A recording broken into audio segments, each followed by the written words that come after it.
All right, guys. Today is Monday. Welcome again to the Closing Acumen. The guys from uh, Hot FM will join us shortly. Uh, uh, he will join us shortly. So we want to invite you. Welcome, welcome.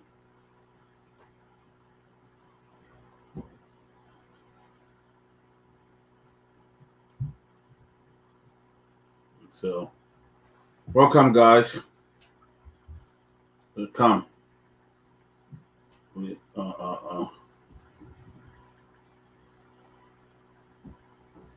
welcome to the Closing Acumen. I want to thank all of you guys.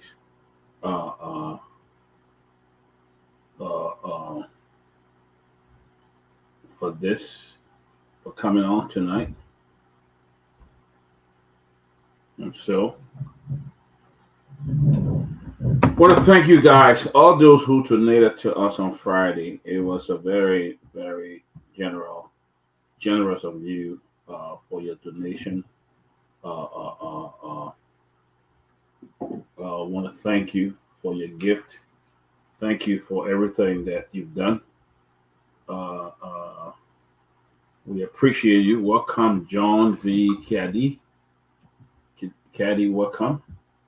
We thank all of you for your wonderful, wonderful gift. Let me see if I can uh, uh, if I can just put it a name. Uh, uh, but welcome, guys. Welcome. Uh, welcome, welcome.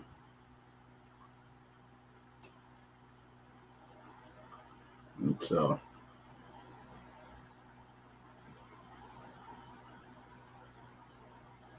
yes, guys. Let me see if I can put the names of folks who contributed. Welcome. Today is a very special show. It's going to be rather hot. It's going to be uh, uh, a special show. A lot happening in Liberia. The president of Liberia is here. He was in New York on Friday. Was it Friday? Saturday? Saturday he was in New York, and yesterday he spoke at a summit in New York. While he's here, the Senate also came up with their own committee to set up to investigate them and found themselves of no wrongdoing. So, welcome, Abraham here. Welcome. All of you watching via YouTube and other places, we'd like to welcome you as well to the Closing Argument. It's good to always see you on this Monday. We'll be touching on a wide range of stuff today.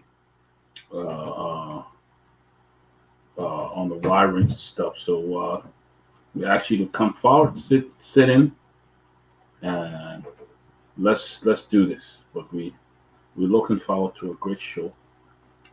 Welcome, Abraham Sie, watching from Clariton, Hotel Soir, watching from New Hope, PA.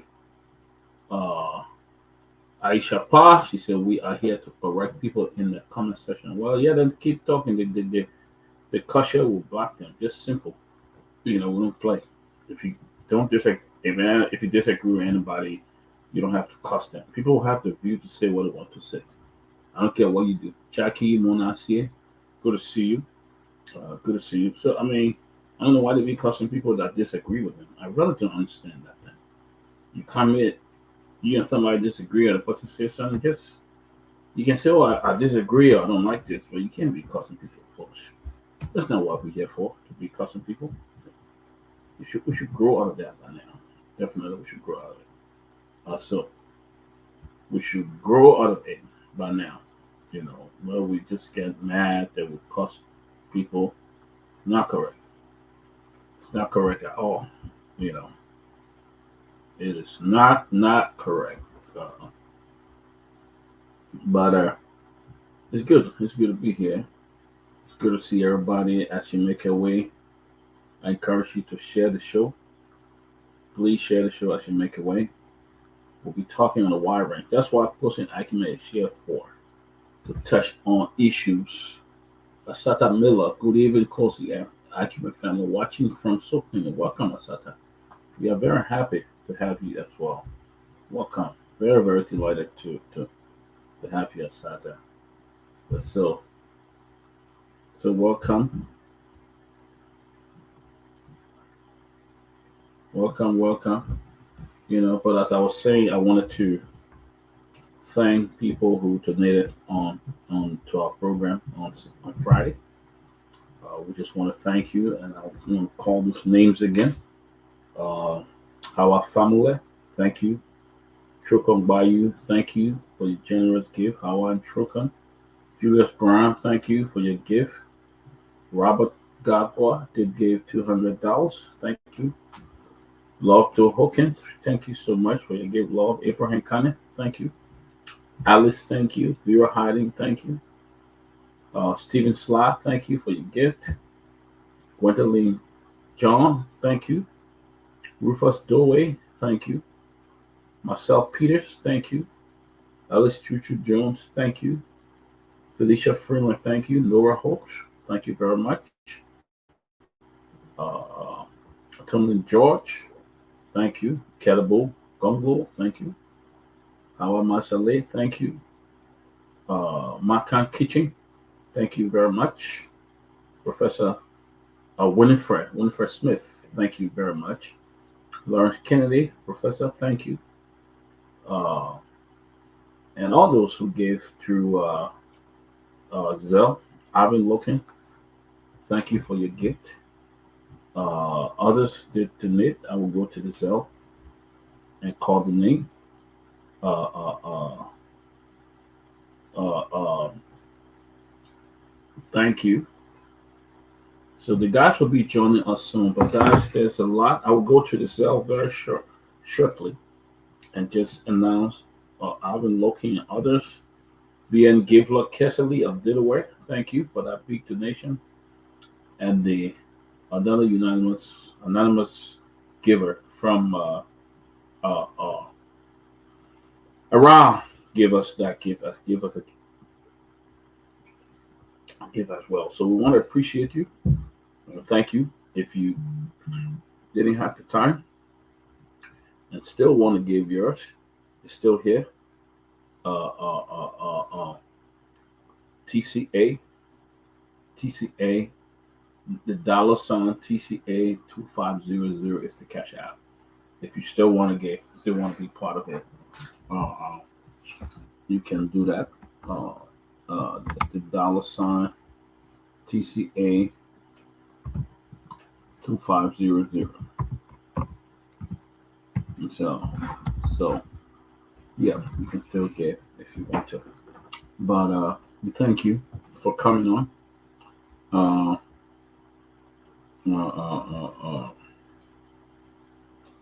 We're still waiting to see the other guys come. Okay, patient. This is I'll send you the cell. Send you the number. And so that's the cell number there, patient. So, but welcome, guys. There's a lot going on in the country. The budget was passed last week by the House. They ignore everything. They're wrong and what they were doing and passed it. Everything they ignored and passed it. Then they went to the Senate. The first thing the Senate did was to set up a committee to investigate whatever placed in the budget. They came back and said they're not wrong. Their own investigation cleared all of them. So that's where we found ourselves today as Liberians.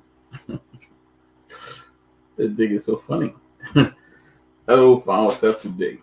We are a corrupt state, so we can't do anything. They sat down there and voted. The only person I know that put a reservation on that budget, Senator Sad Joseph had a press conference, and hopefully I will call him and let him talk about that today. On that budget, he had a reservation, and on that budget, but nothing will happen. Nothing will happen in that country. Nothing is going to happen. That's Liberia. and we make noise from nothing. We got big muff, and nothing going to happen in that country.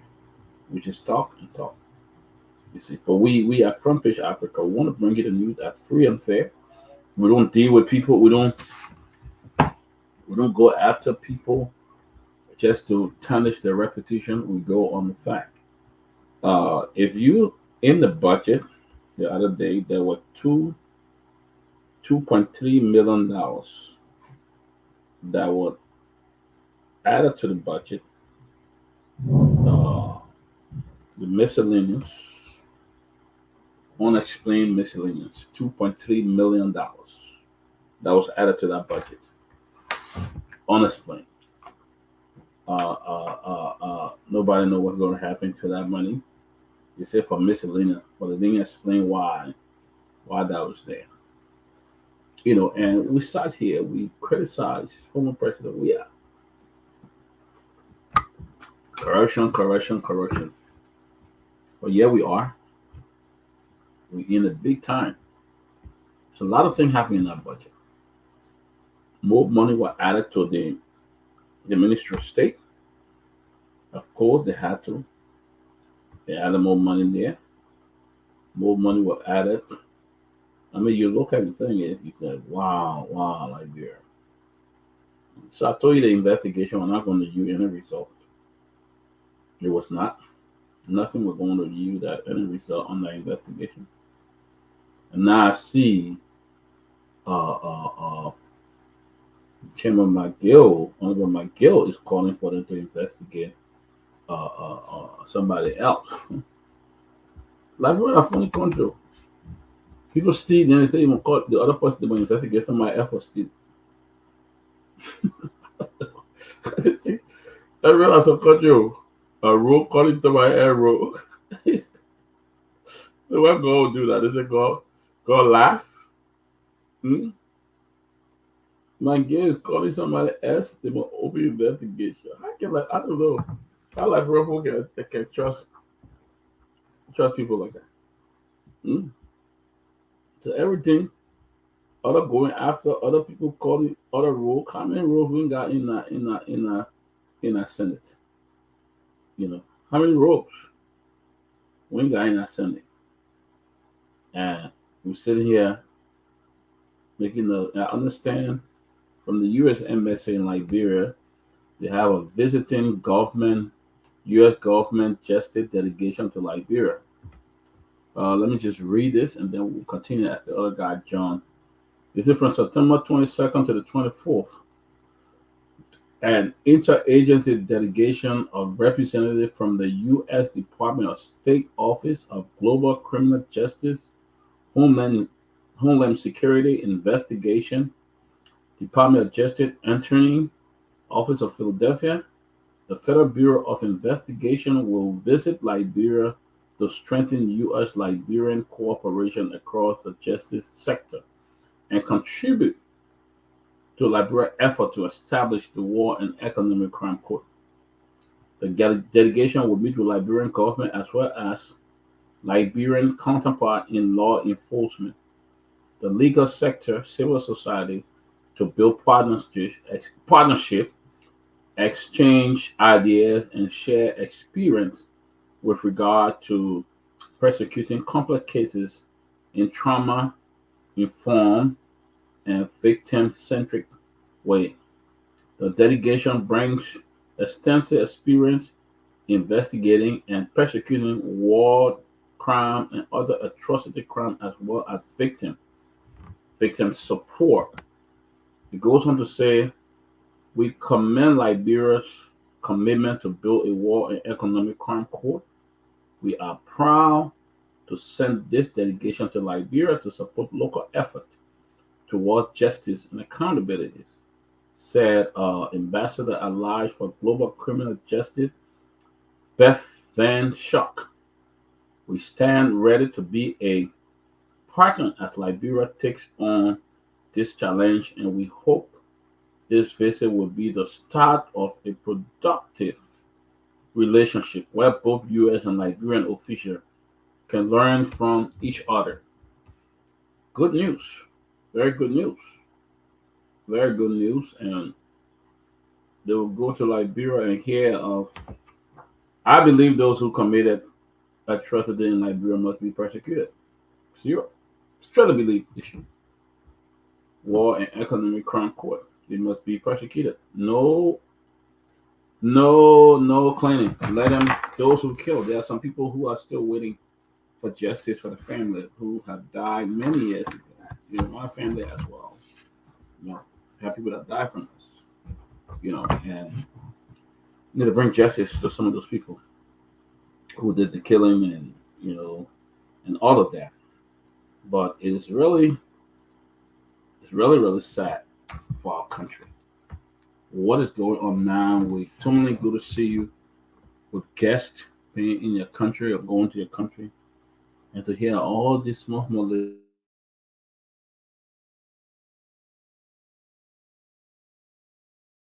Ali, if I was, I think there's a need to suspend like the president of Sudan did. Suspend the whole legislature. You know, or yeah, because they're not in the interest of the Liberian people. How can the senator appoint her own pro tem, appoint her own committee, and then again the committee say we didn't do nothing wrong. You see, so Liberia is something else, and it's very very sad for our country. But Tony Josh, welcome.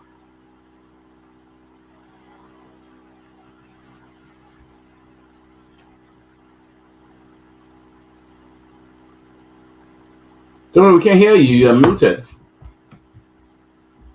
Or you have to go on and come. Oh, Welcome. I'm sorry. Yeah, Yes, it's now. good to be back, Doug. It's always good to be on the closing argument, and uh, all is well. We just thank God for good health and for the gift of life. Um, a lot's happening in our country. As you're aware, the president of the republic is in New York uh, to attend his first United Nations General Assembly as president of Liberia. Yeah, he and his delegation arrived from Canada over the weekend. In fact, we're in New York when he was arriving at the town hall meeting, but then we did not attend. We had to come back to Pennsylvania and New Jersey. So we just drop off our friends and we came return to our respective locations. But President Boga will be addressing the General Assembly on the 20th, I think 25th, which is Wednesday, I think. And President Joe Biden will address the Assembly, his last UN address as President of America on tomorrow, I believe. And other world leaders are all here and will be attending that same conference. And there are meetings going on the sidelines of the UN at the president's delegation. We look forward to see what's in the president's speech. For me, I'm particularly looking forward to see what he will say about the war crimes court in Liberia. As Peabody just read, the United States have sent a delegation to Liberia to show you that they are very serious about it. So the president, there's no time to play games. Those who committed the most heinous atrocities in our country will be held accountable and we'll be able to close that chapter. But again, I want to say thanks again to all those who contributed on Friday to our fundraiser. We appreciate you guys. And we want to say that the closing argument will be full and alive. Our guys will be all in the streets in Monrovia and throughout Liberia and bringing the news to us live. And we are also going to do a lot of stuff to make sure they are mobile and able to get around, do whatever they need to do to get us the news. And we appreciate that. And we are able to at least go places where we couldn't go. I want to say, and another good news is that the management of True FM have given us full, as of effective next month, full 5 days a week. We'll be coming on 5 days a week instead of only 3 days. And that's we need more support, but we're just happy that we have 5 days a week.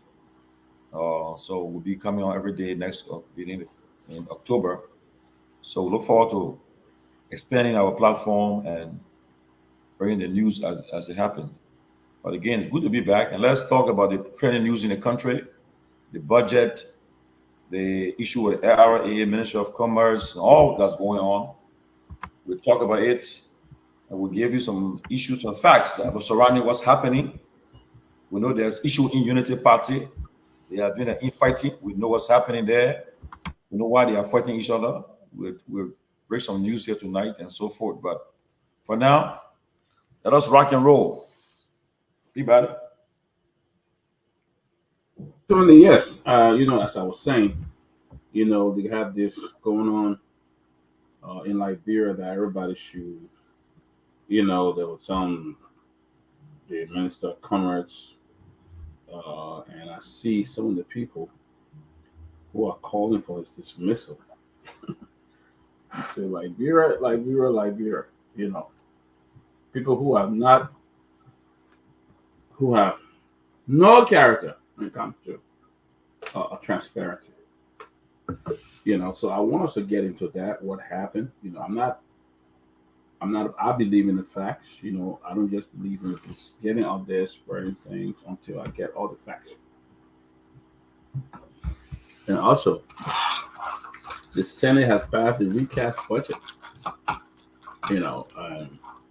Something that I was not surprised of, or I'm not surprised of.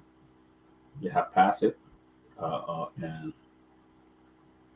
we knew it was going to go. They were just making noise because all of them have a share. Do you know that the budget of the legislature was increased? They added additional, I think, $4 million for the legislature in the budget. So, so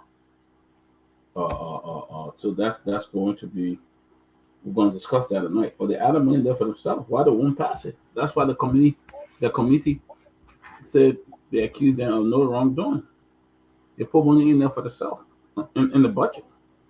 The legislature did it.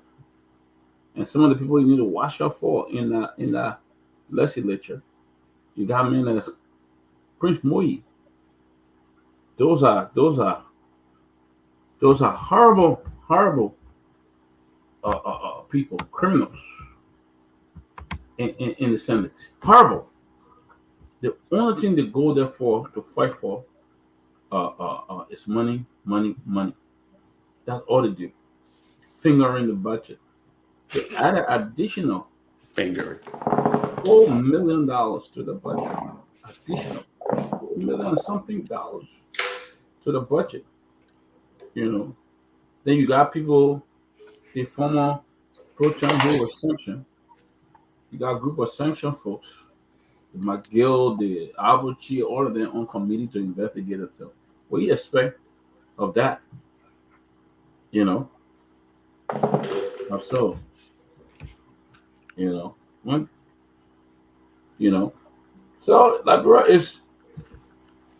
Liberia is something else. Something else. The Hott passed it. We thought the Hott would have been the most. The only person that could really stand up and say, you know what, this is not good for the country. I oppose it. Was Representative Musa Bealded. He was the only one that stood up. The rest giving excuses, but the budget was passed. They know what's passing, but they giving excuses all day. Oh, they did this, they did that. So I mean, I don't know why they did that, but I'm not surprised at all. I have not been surprised by the passage of that bill, but to see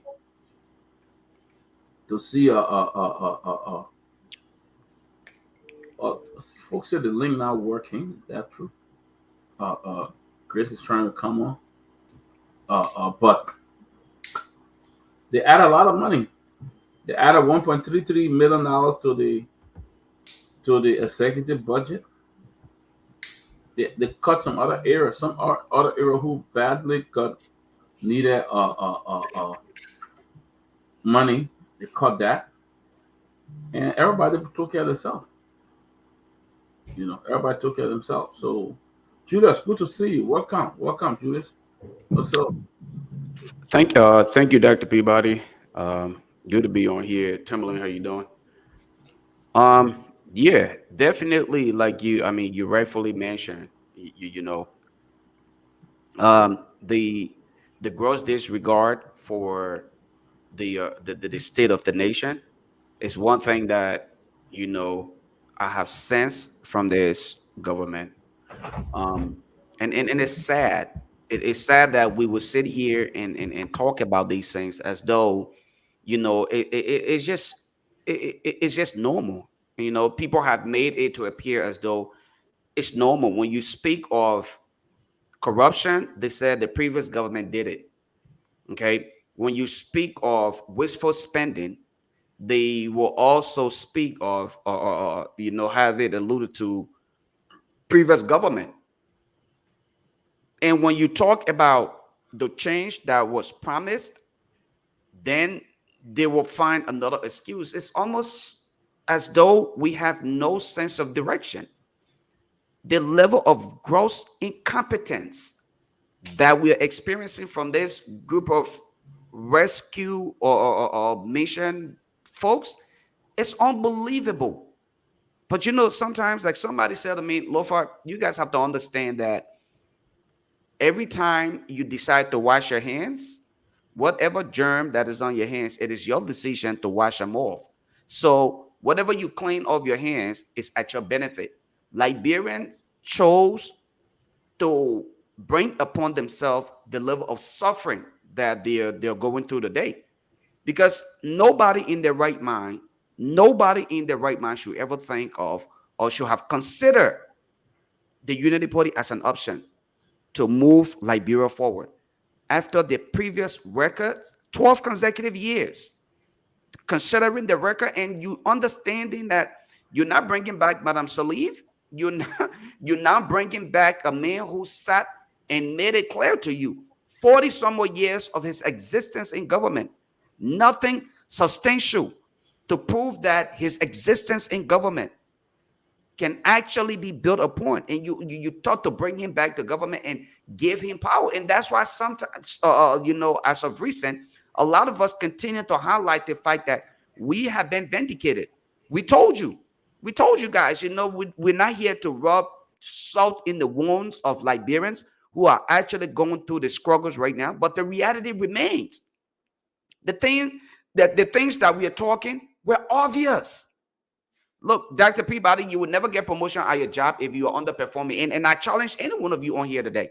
I challenge you to prove me right or prove me wrong. If you were underperforming at your job, would you be considered for promotion or any kind of salary increase? Unless it is being done across the board, then you will be considered, because they don't want to have to be selective in the process. Other than that, you're not going to get no promotion. But this is what we continue to do. Look at the folks we have representing us. Look at the folks we have representing us. Your representatives and senators. They're not about you. They're not about the people. Did you see the floor at the Capitol? One would say it did not start under Joseph Boykai's government. You know why? One applied for a job.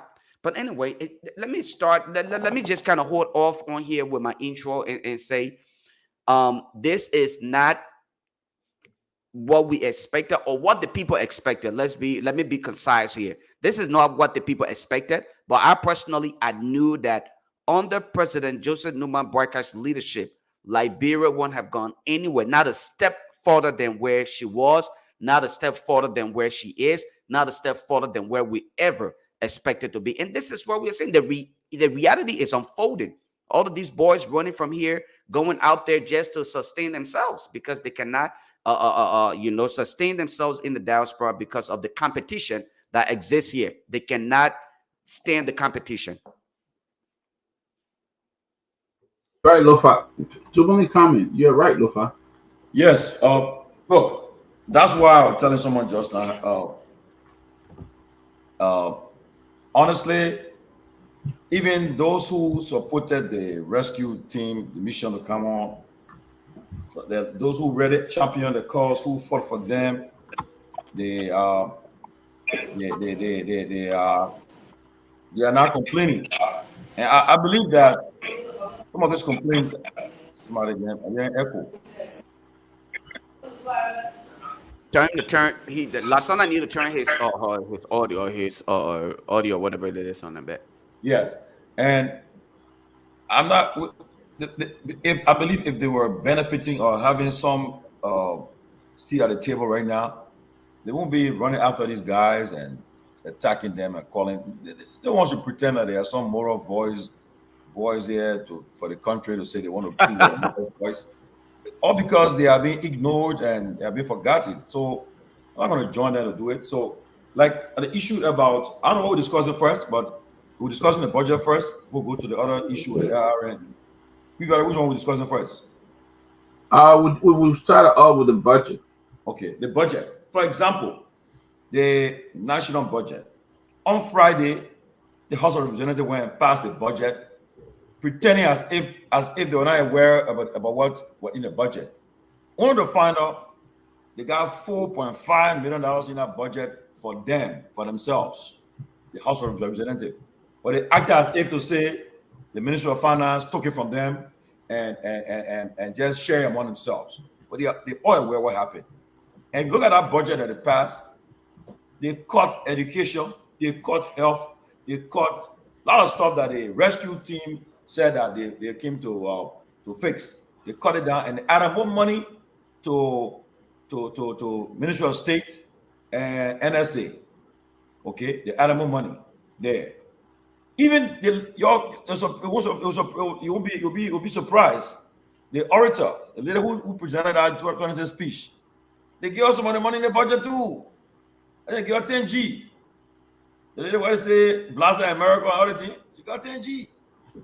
Okay, that budget, and I'm happy the UP got a guest panelist from the UP here tonight.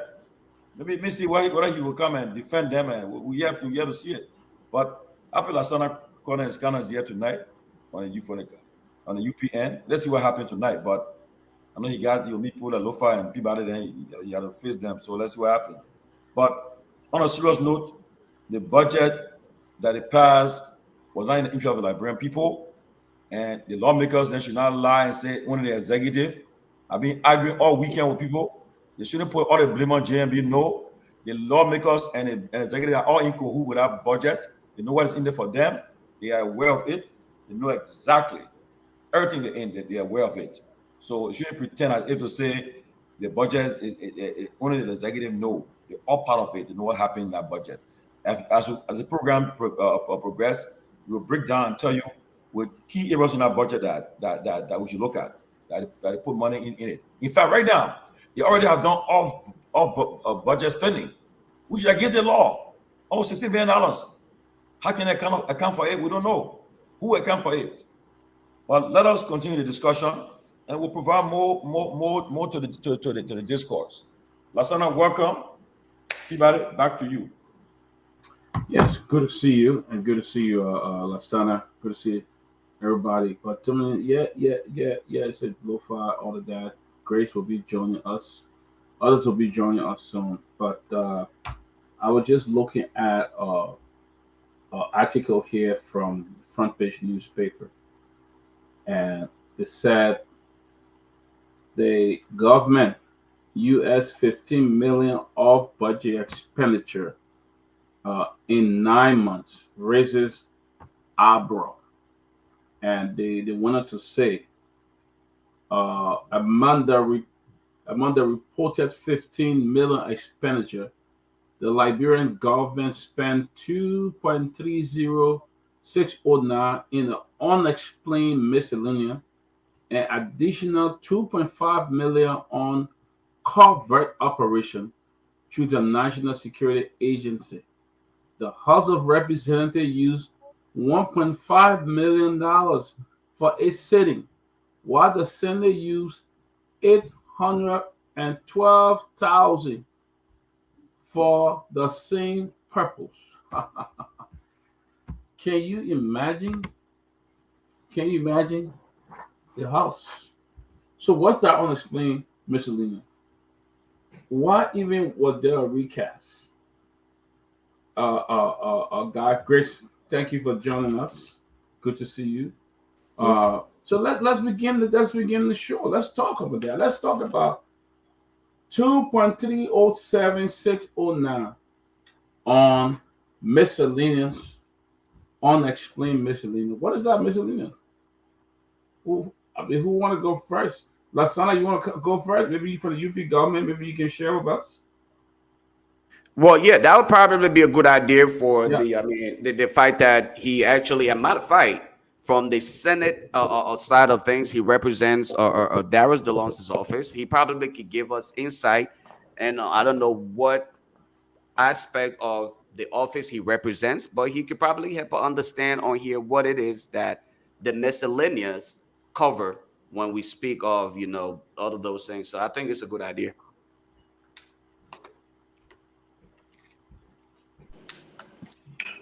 At first, I want to say a very big thank you to uh, the closing argument.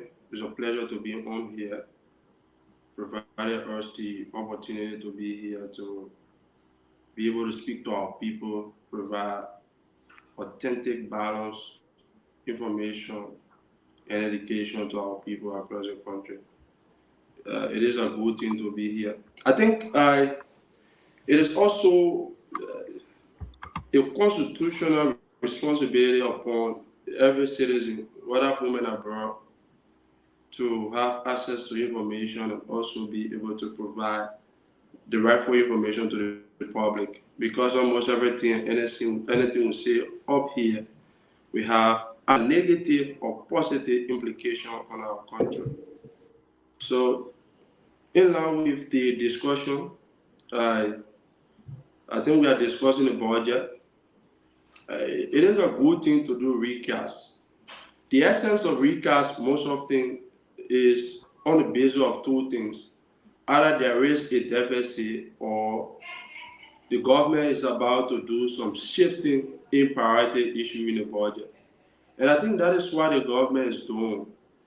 There was a presumed deficit in the budget in the tune of now point, I think $1 million. Uh, but when the recast budget was submitted to the legislature, they were able to have maneuver around the SOE and also try to do some borrowing to be able to fill up the gap in order to avoid the deficit in the budget. So, as the budget was submitted and passed in May, the national budget, as it was submitted and passed, President Buhari's first national budget, it is still the same as the recast budget. The only thing that has changed was just a little bit shift of some resources from priority issue to other sector. Like for instance, I overheard people discussing that have the money was deducted from there for education. But today, if you really follow the Senate deliberation on the budget before taking their vote, or from the chairperson on the Waste Means Finance Committee, Senator Myean, it was very clear that health education, the budget as was passed and approved in the national budget, the 2024, 2023 national budget, it is still the same. The fiscal year 2024 budget, it is still the same. There is no deduction. Maybe it is reflected in a recast budget that from health was maybe $68 million, they deducted $2 million from there. But when the budget appeared before the Senate and the legislature, they saw it necessary that since there is no deficit anymore in the budget, and we were able to have raised over $17 million to cover up the deficit, it is only good for us to go back and replace the money that was deducted from education and health. And one thing we saw in the budget, in the recast budget, that is very necessary for the country is the issue of paying attention to the disaster across the country. Like we saw right before the MCC the other day, it is embarrassing that across the country that our people are facing challenges to the issue of disaster, whether flood or whatsoever. And the legislature is working to address that, as in the reclass budget. There's some reallocation towards that.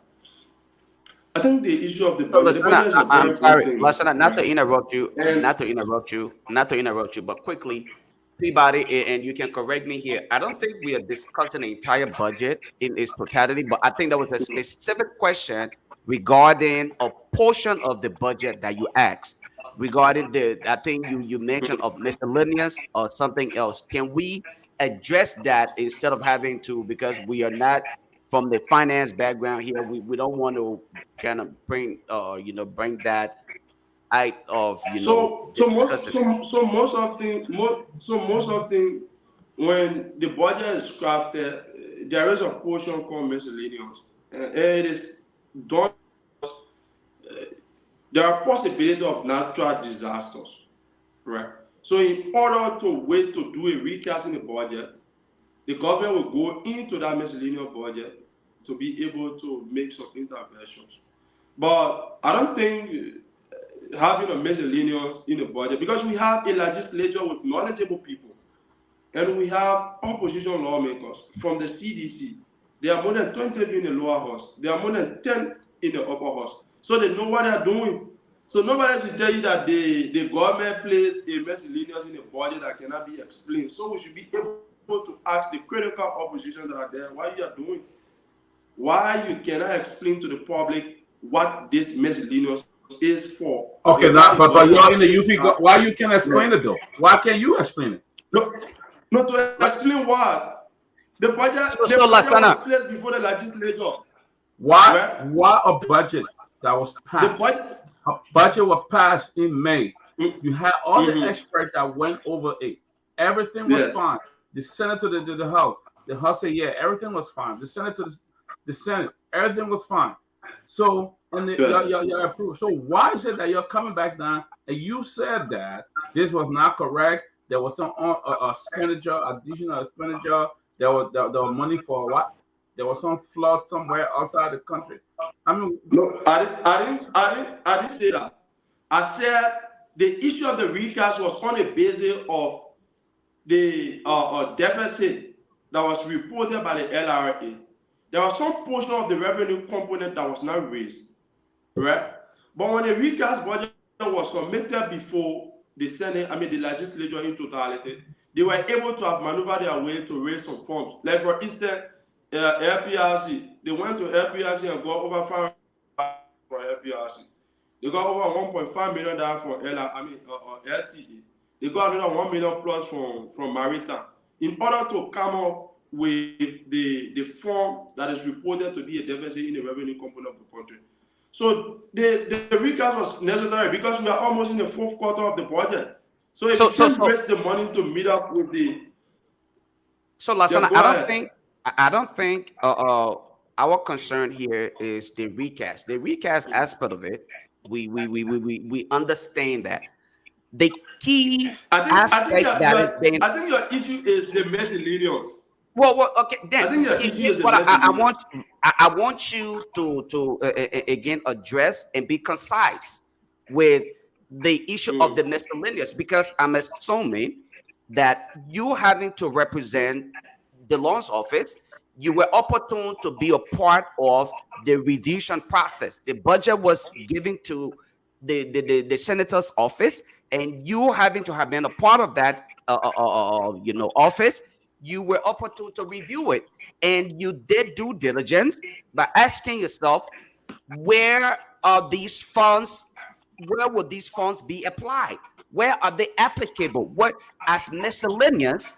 Why it is true that miscellaneous can cover several other things, but there must be breakdown as to what specific items that some of those miscellaneous can be considered in the process of funding. So I'm pretty sure that the loans office was up. You were fortunate to be a part of the process. Give us some breakdown as to how this allocation was done. That's why we actually did the entire deficit over back and forth. That is not measure our concern. We'll get into that aspect later, but let's focus on the miscellaneous aspect. So let's make some corrections here. First, I want to be very clear, right? Senator DeLong's office is not the Ministry of Finance. No. So don't attach the discussion solely to the office of Senator DeLong. Yeah, I'm here in my capacity as an individual and proponent of the regime, now from representing the office of Senator DeLong.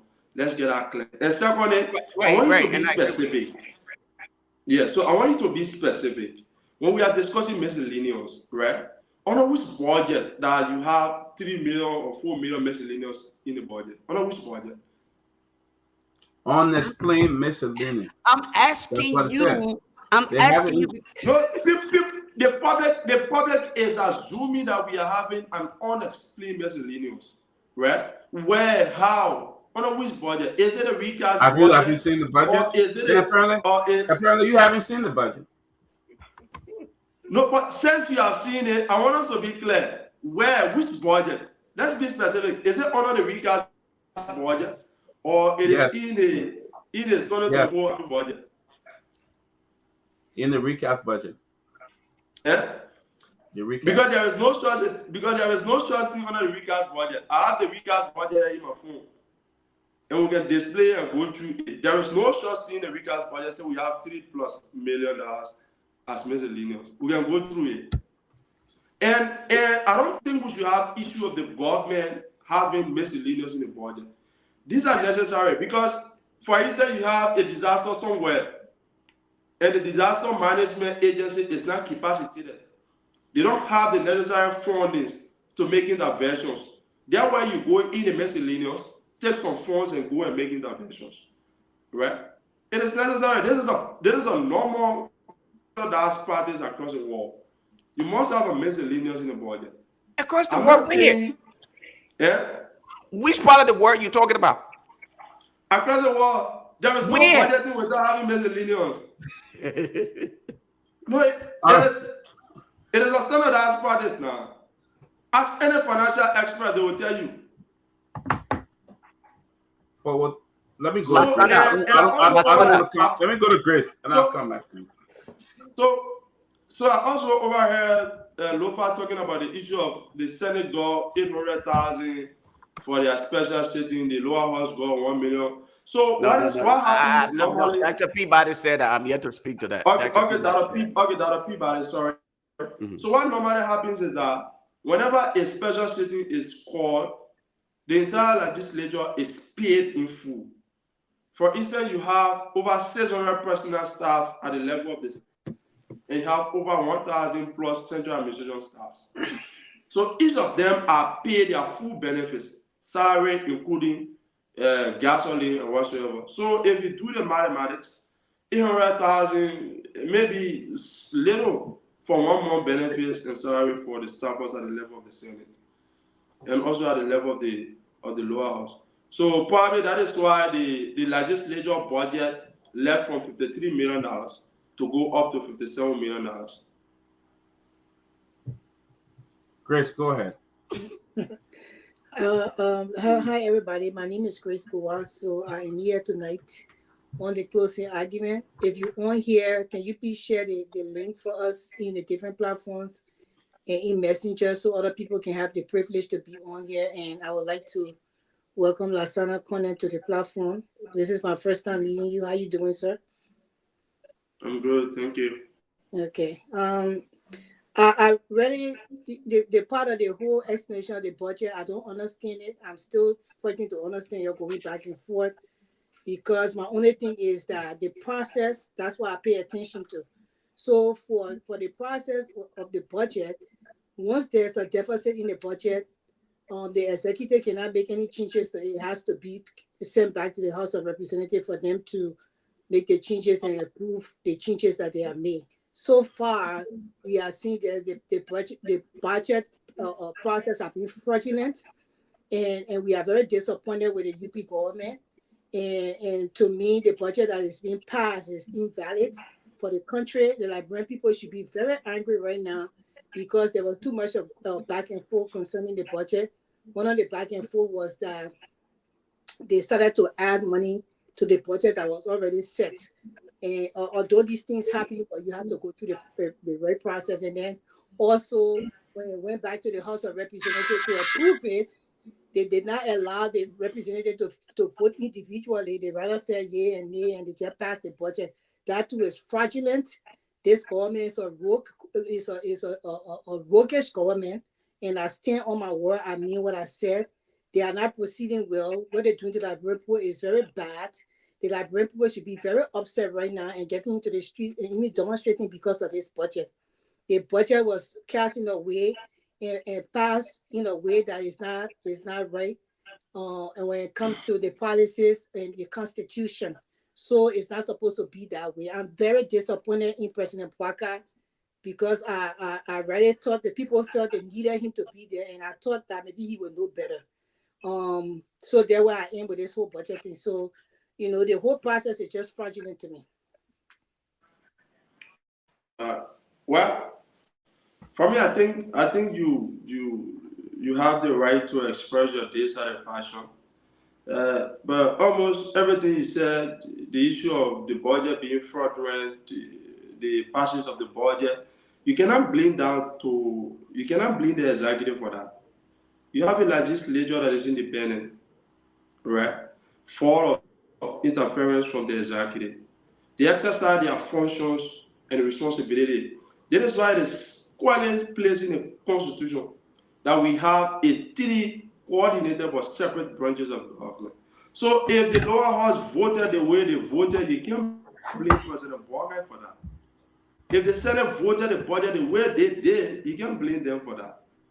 You blame your individual lawmakers that voted the budget because we believe these are knowledgeable people and they understand what they are doing and they understand what the Liberian people and what they should get. And that is why they voted for the budget, because the budget is squarely in the interest of the country. So you can't blame President Bouakai for that. And you say budget is fraudulent. I doubt that you have gone through the budget properly. Probably, maybe if you have done that, you wouldn't really run on that budget. No, but you cannot assume that I never went through it because we all see that nobody's stupid here. The budget. No, because I'm saying that because if you went through it, you wouldn't just conclude like that, say the budget is fraudulent. I just go through because a budget, listen, let me can I ask a question? Is Lasana a guest? Are we interviewing him? Is he a guest or guest panelist? He's not a guest, as far as I know. He's a guest panelist, right? Yeah, right. Exactly. Yeah, so that's Chris. Lasana, you're not a guest yet. Right. Anyway, congratulations on your graduation, by the way. I know you've been trying to get. Thank you, Chairman. I owe you. So we'll talk about that offline. But let Grace continue. You gotta respond to. I know you want to defend your government, but you gotta respond to everybody. Let her finish her thought. We'll go around the horn. Myself got some questions got some comments that I want to bring up, and then you can counter. Okay. That's just kind of like I just thought to kind of set that precedent because it seemed like we're interviewing you right now, and I don't want you to feel like you're being attacked or you're right, Chairman. You're right. But I thought probably she landed, so I thought I've come in. Oh, okay. I think Why I was saying once you landed that you have been somebody else, another panelist, right? So that's why. Okay, so let me just in quickly. Money was added to this budget in different areas. After the budget had already gone to the executive, what money was added to the budget, that particular act is fraudulent as well. They added the compensation to people working with government, $3,137 million. It was $298 million. Now it's $301 million. So this budget money will be added and for different areas, put to different areas. That's not how a country do a budget. So if you're telling me that you can't blame Joseph Bouakai, who am I going to blame? I'm going to blame the entire government. So you can't say because the representatives then were forced to vote the way they voted because the head was not able to lead them right from Article 5 stood up there and they excuses why the budget passed because they all had him in the different allotments of the money that we get within the budget so they can take it. Everybody, like people already know what's going on with the government. That's the reason why they voted the way they voted because they thought it was CDC government. The UP government were going to do better. And they did not, the UP government so far in the first 9 months have not done anything better, but they even stealing more than the CDC government, the thing that CDC government did. And the reason why I say the first 9 months, the money they already the amount of money they already owe for the first 9 months, if you check it from up to 5 years, if they continue to owe money like that, the government, it means that they will owe more money than your government and any government ever owe. So that's what we are saying. When their head is rotting, everything else will be rotting. We all know that. The president in Liberia is seen as a king. So we definitely will always go back and blame the executive branch of government, because it seems as though the executive branch of government rule the country. They tell the legislature what to do because they hold their benefits and say they will not release it until they be able to pass the budget before they release their benefits. So then they give people no option, which I don't think they should do that, because I would stand my ground if I was there. But they gave them no option but to just go for the budget because they want their money to do things in a different district. So that's what we're just saying here. This government is a project government so far. Until they can change their way, I will continue to say that. Grace, if you allow me, please, Dr. Peabody, let me just kind of chime in on that particular statement you just made, right? Lasana, I want to believe that one thing you probably miss here is the understanding that, so guys, we have your feedback. Somebody got another device on or something like that. I think it's Lasana. Lasana, you want to mute yourself? Yeah, I think we all should mute when we're not speaking. Okay, so I think what you're missing here is the reality that the budget resonates from the executive. Okay, for you to say, oh, the distance from the budget, the other branches of government should have done that. It was intended. They knew exactly what they wanted to get done, and that is why they put in whatever amount for whatever reason, and then have it sent to the other branches of government in order for them to make sure that it is passed. So you cannot take President Boycott from this. He's a part of it. As a matter of fact, he's the brain behind the corrupt practices. I'll stop at that point, and I'll go further when I'm opportune to speak later. Is it me now? Peabody? Yeah, you can go ahead. Yeah. Okay, sorry. I was checking my work email. So it's good to see my little brother Lasana here.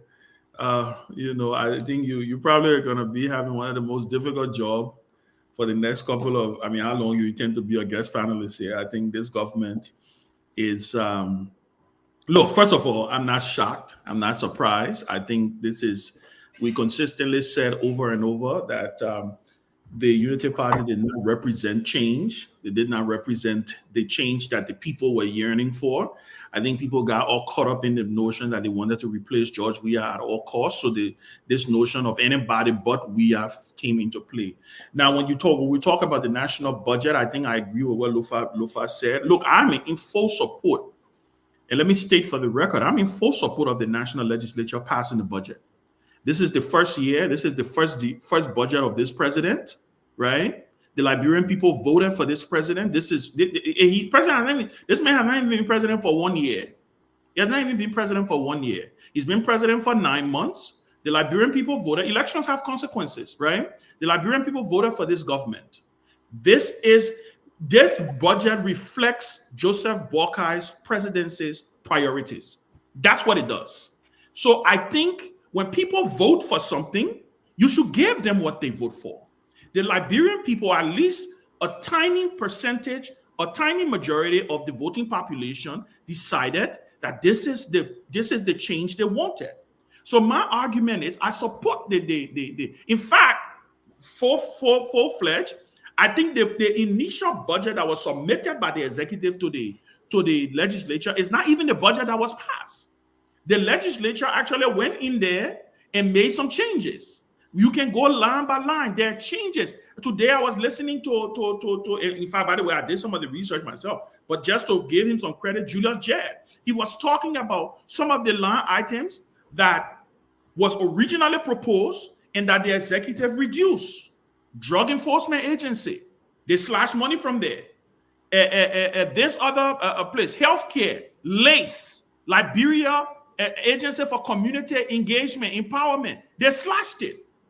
Where did they increase the budget? The Ministry of Presidential Affairs, the President's Office, National Security Agency. Again, I support the passage of this budget.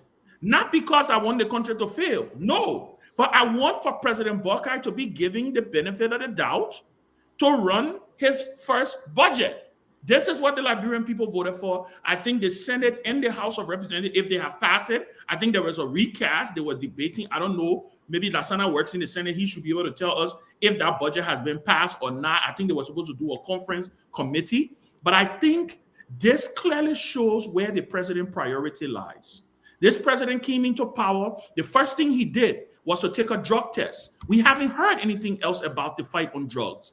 We saw today that $3 to $4 million was slashed from the drug enforcement budget, which is, oh, by the way, not even enough. Right? So it clearly shows where the priority. Clearly show where the priorities. Thank you, Lofa. Where the priorities lie, and I think Liberians must understand this is what they pay. This is what they got. This is what they bargained for. So I don't think there is a conflict here, right? I don't think there is a conflict here. I will say this. Let's go through this process now. Where I am going to hold the legislature, and I will end on this for Robert to come in. Where I am going to hold this legislature is on the oversight. Wherever money now that they have allocated and they have given to these different agencies, they must now carry out the respective oversight on these agencies. They must demand a budget performance report. By the way, I think the committee in the Senate headed by Senator Amara Kone has done a great job in their first report when it came to the issue of budget alteration, right? So let's see what kind of oversight they will be carrying out. But in the end, I think the Liberian people, let the president get his budget, let the Liberian people see where this president priority lies, and let them go ahead and let's begin the process of governing the country. For the first 9 months, there had just been a back and forth. Let the country now run on the budget that they have. This is what Joe Boakai campaigned on. I think he should be given the opportunity to be able to run his government. Before Boakai explain your faith very dry. So you're telling the Liberian people that they will get the budget business. Exactly. That's not what I said. It's time for you to. That's not what I said. I disagree with Ben. Yes, I disagree with Ben. That is not what I said. What Let me repeat what I said. The budget that President Joe Boakai presented to the national legislature represents his priorities. The Liberian people, the Liberian people went and voted for President Joe Boakai. They knew this was the priority. Everything Joe Boakai put in that budget is what he campaigned on. The Liberian people saw that and they agreed. You may not have agreed, but a vast majority of the people, that's why he's president. I'm not saying leave it. I have said, as you pass it, now you go ahead and you do your oversight. And Ben, my problem how you, Ben, is that I think we had a debate behind the scene over the weekend, is that you should not put the blame on Boakai alone. That's my problem I got. Thank you. Yes. Thank you. I repeat. Let me state for the record. The budget is the president's budget. Yes, but the budget appropriations are made by whom? What do you mean appropriations are made by whom? Who made the appropriations in the budget? The president sent his budget. Who made the appropriation in the budget? George, all of the arrangements, all of the shifting that was done. In fact, point of correction, right? Yeah. In fact, I repeat, the first budget that was sent to the national legislature, the national legislature actually up some of the money for education, for health. Go back and do your research.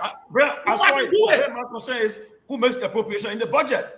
Both the executive and the legislature. But the legislature on the president alone, when they all should be absorbed. This is the president's budget. He's going to execute this budget. They hold the purse of the power of the purse, Ben. 2 minutes, George.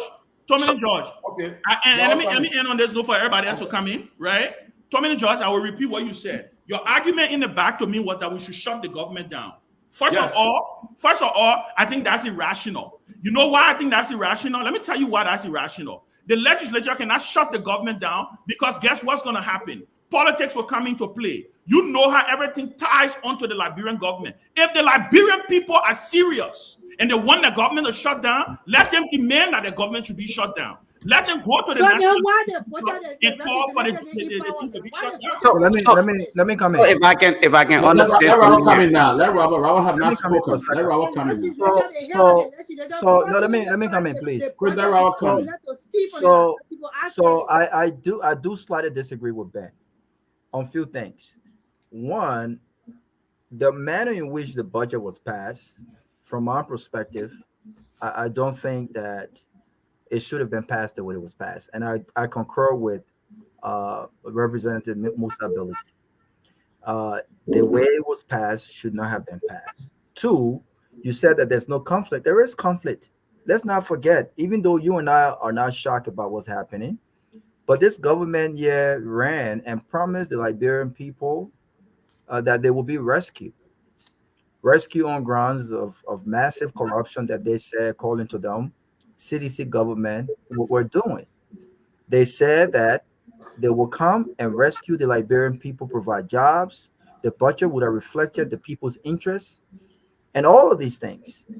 So there's conflict here. Now, you and I didn't believe it, but the fact of the matter is they ran on these rhetoric that they would do things differently. Now, it's one thing for us to not believe them, but they ran on these promises. So they lied then, right?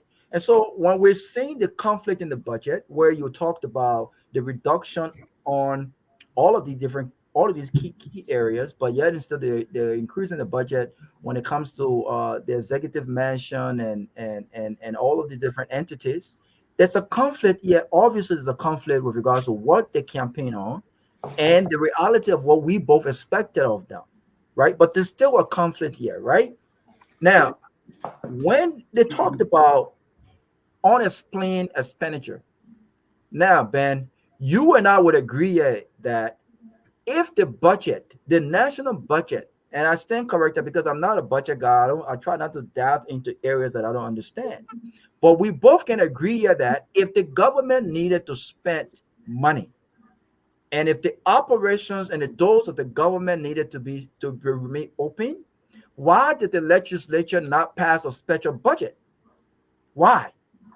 Why would you spend from January to August knowing full well that the budget have not been passed? When you have unexplained spending done, this is grounds for corruption, because the legislature allocates and approves all government spending, right? And so you are spending all this money, the budget have not been passed, but no one have asked, why did the government, including the legislative branch of government, not put forth a special budget to spend? It happens in this country. When government were threatened to be shut down in this country, and lawmakers did not want that, did not want thousands of folks to be unemployed or bills not paid, they put forth a special spending budget, be it for 1 month, 2 months. They did that while we all sat and wait for the national budget to be passed. But in Liberia, it's done differently. Who is overseeing these off budget expensive here? They're talking about national security. And because they understand that these entities do not have to be audited, and so we would not know exactly how these monies are spent. Someone comes and says, well, that amount was spent on national security when it was not allocated for national security. And so the government should have been shut down. If the legislature are not passing a special budget, Ben, I stand correct. I'm just saying. So if the budget is not passed, you are right. You're in Washington D.C. we're talking about here. No, it's not. No, but Ben, we can't have our cake and eat it too. First of all, there's contingency. I think there's something called 1/4. There's something called 1/4. The government can run on 1/4 of the national budget without. Okay, so 1/4 of the national budget. So who oversees that? What do you mean who oversees it? Who oversees? What I'm asking is that a gap? What is that? Robert, wait, let me say something, right? Well, no, wait, let me let y'all come. You're the finance for y'all come. The bottom line, here's my point. The bottom line here is this. You don't spend 16, 20, 30 million dollars, right? And there's absolutely nothing. There's no explanation on, there's no detailed explanation on how these funds was spent. And then the legislator come back and say, don't do it again. That's it. But we still don't know what $16, $17 million went, Ben. So is that what followed the budget? Last point I want to make is this. Last point I want to make is this. And I will end. Go ahead. Last yeah, but I'll make it short. I got to talk. Yeah, I know. Last point I want to make is this. Ben, where I would agree with you is that this budget is a reflection of Joseph Boakar's priorities. I mean, simple as that. These guys, why does Joseph Boakar need a bulletproof car? Who wants to kill Joseph Boakar? I don't know. He's the president. Who wants to kill him? $500,000 on a bulletproof car that'll be driven in Monrovia, and you don't even have the roads for it? Who want to kill Jeremiah Cohn? But you know what? This is what these guys want. How you know nobody won't get it? How you know that now? Anyone that was supposed to be killed would have been Ellen Johnson. But I'm asking, how do you know that's not a threat? Get access to intelligence. How do you know that that's not a threat? Okay. So you're justifying the fact that, but guess what?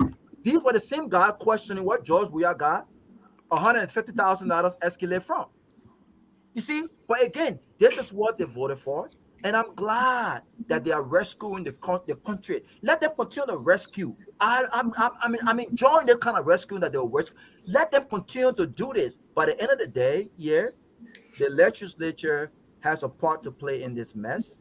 And let Representative Bealded say, until we change the face and the minds of the legislature, we will continue to be in this circle that we find ourselves. Robert, just before Lasana come on, there's another allocation in this budget. $2.5 million for covert operation through the national. What covert operation? The NSA, you can explain it. The NSA. Because they can explain it. It's national security. That's corruption. It's for a corruption ban. Wait. Why are you beating up on me? Why are you beating up on me?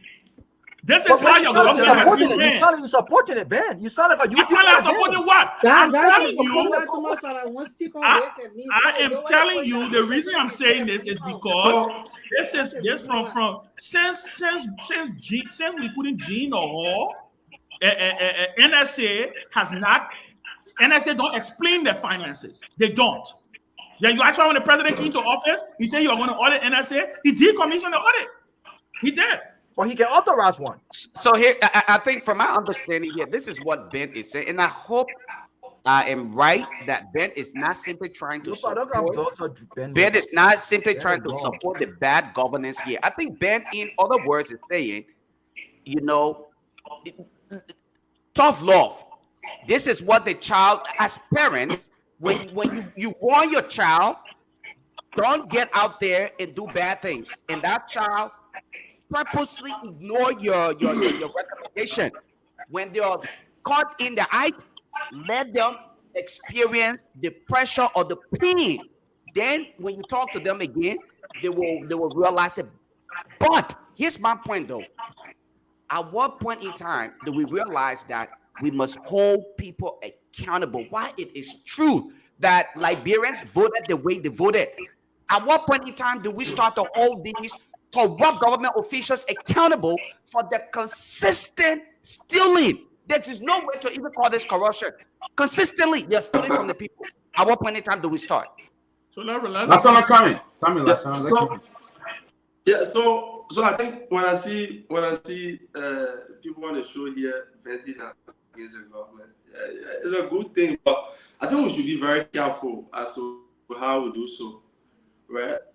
A lot of things like Robert was saying, first before the budget was submitted to the national legislature, we had a budget finance, a special budget, which is by law, under the PFN law, that was full of the budget when the fiscal year begins and the fiscal budget has not been submitted before the legislature. The government has the authority to submit a special budget on full of the budget, or the previous budget, or full of the previous budget should be submitted to the legislature to pass it for the government to operate. That was done, and it was in the tune of $43 million. And that amount was included in the overall fiscal budget. and the fiscal budget was passed and approved by the government. So to say who supersedes or who supervises the budget, of course, the budget is implemented by the executive, and the reappropriation are done by the legislature, and also they have the oversight responsibility over the legislature.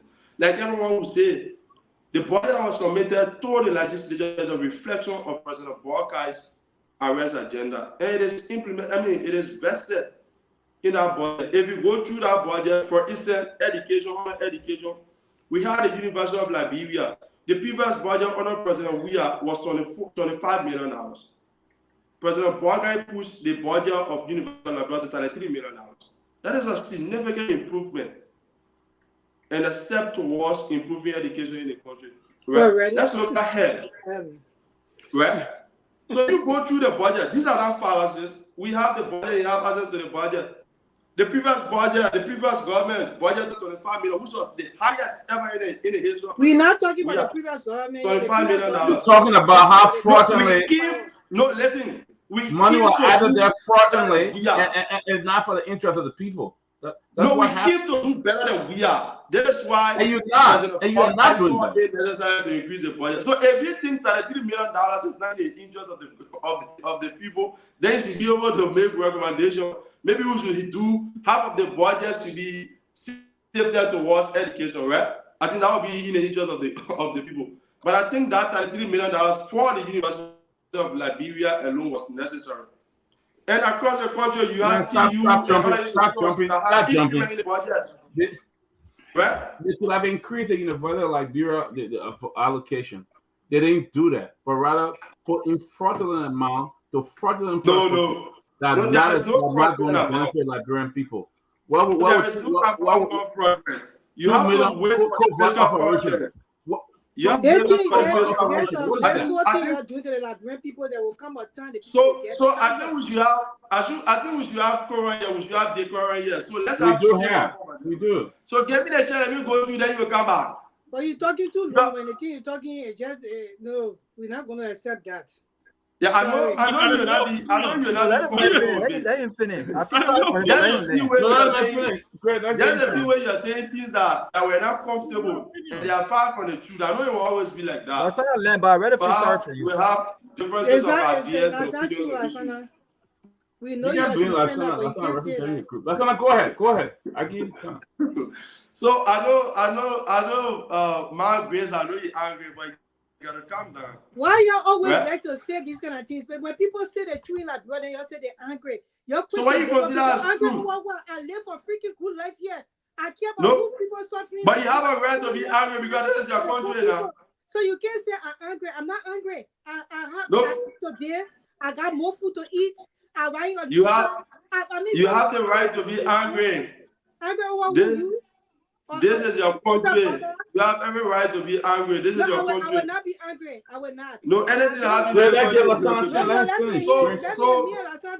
look at me. Do I look angry? You see on my face from my age. You are very beautiful. I am not. Yes. I love your sis. You are very beautiful, by the way. Great people. So when we are having conversation, I think we should be a bit honest to the discourse, right? This government came and inherited a mess. A system that was totally and completely broken down. You saw the previous government through the audit report revealed. You saw over $78 million, $178 million that was just disbursed on the counter at the central bank.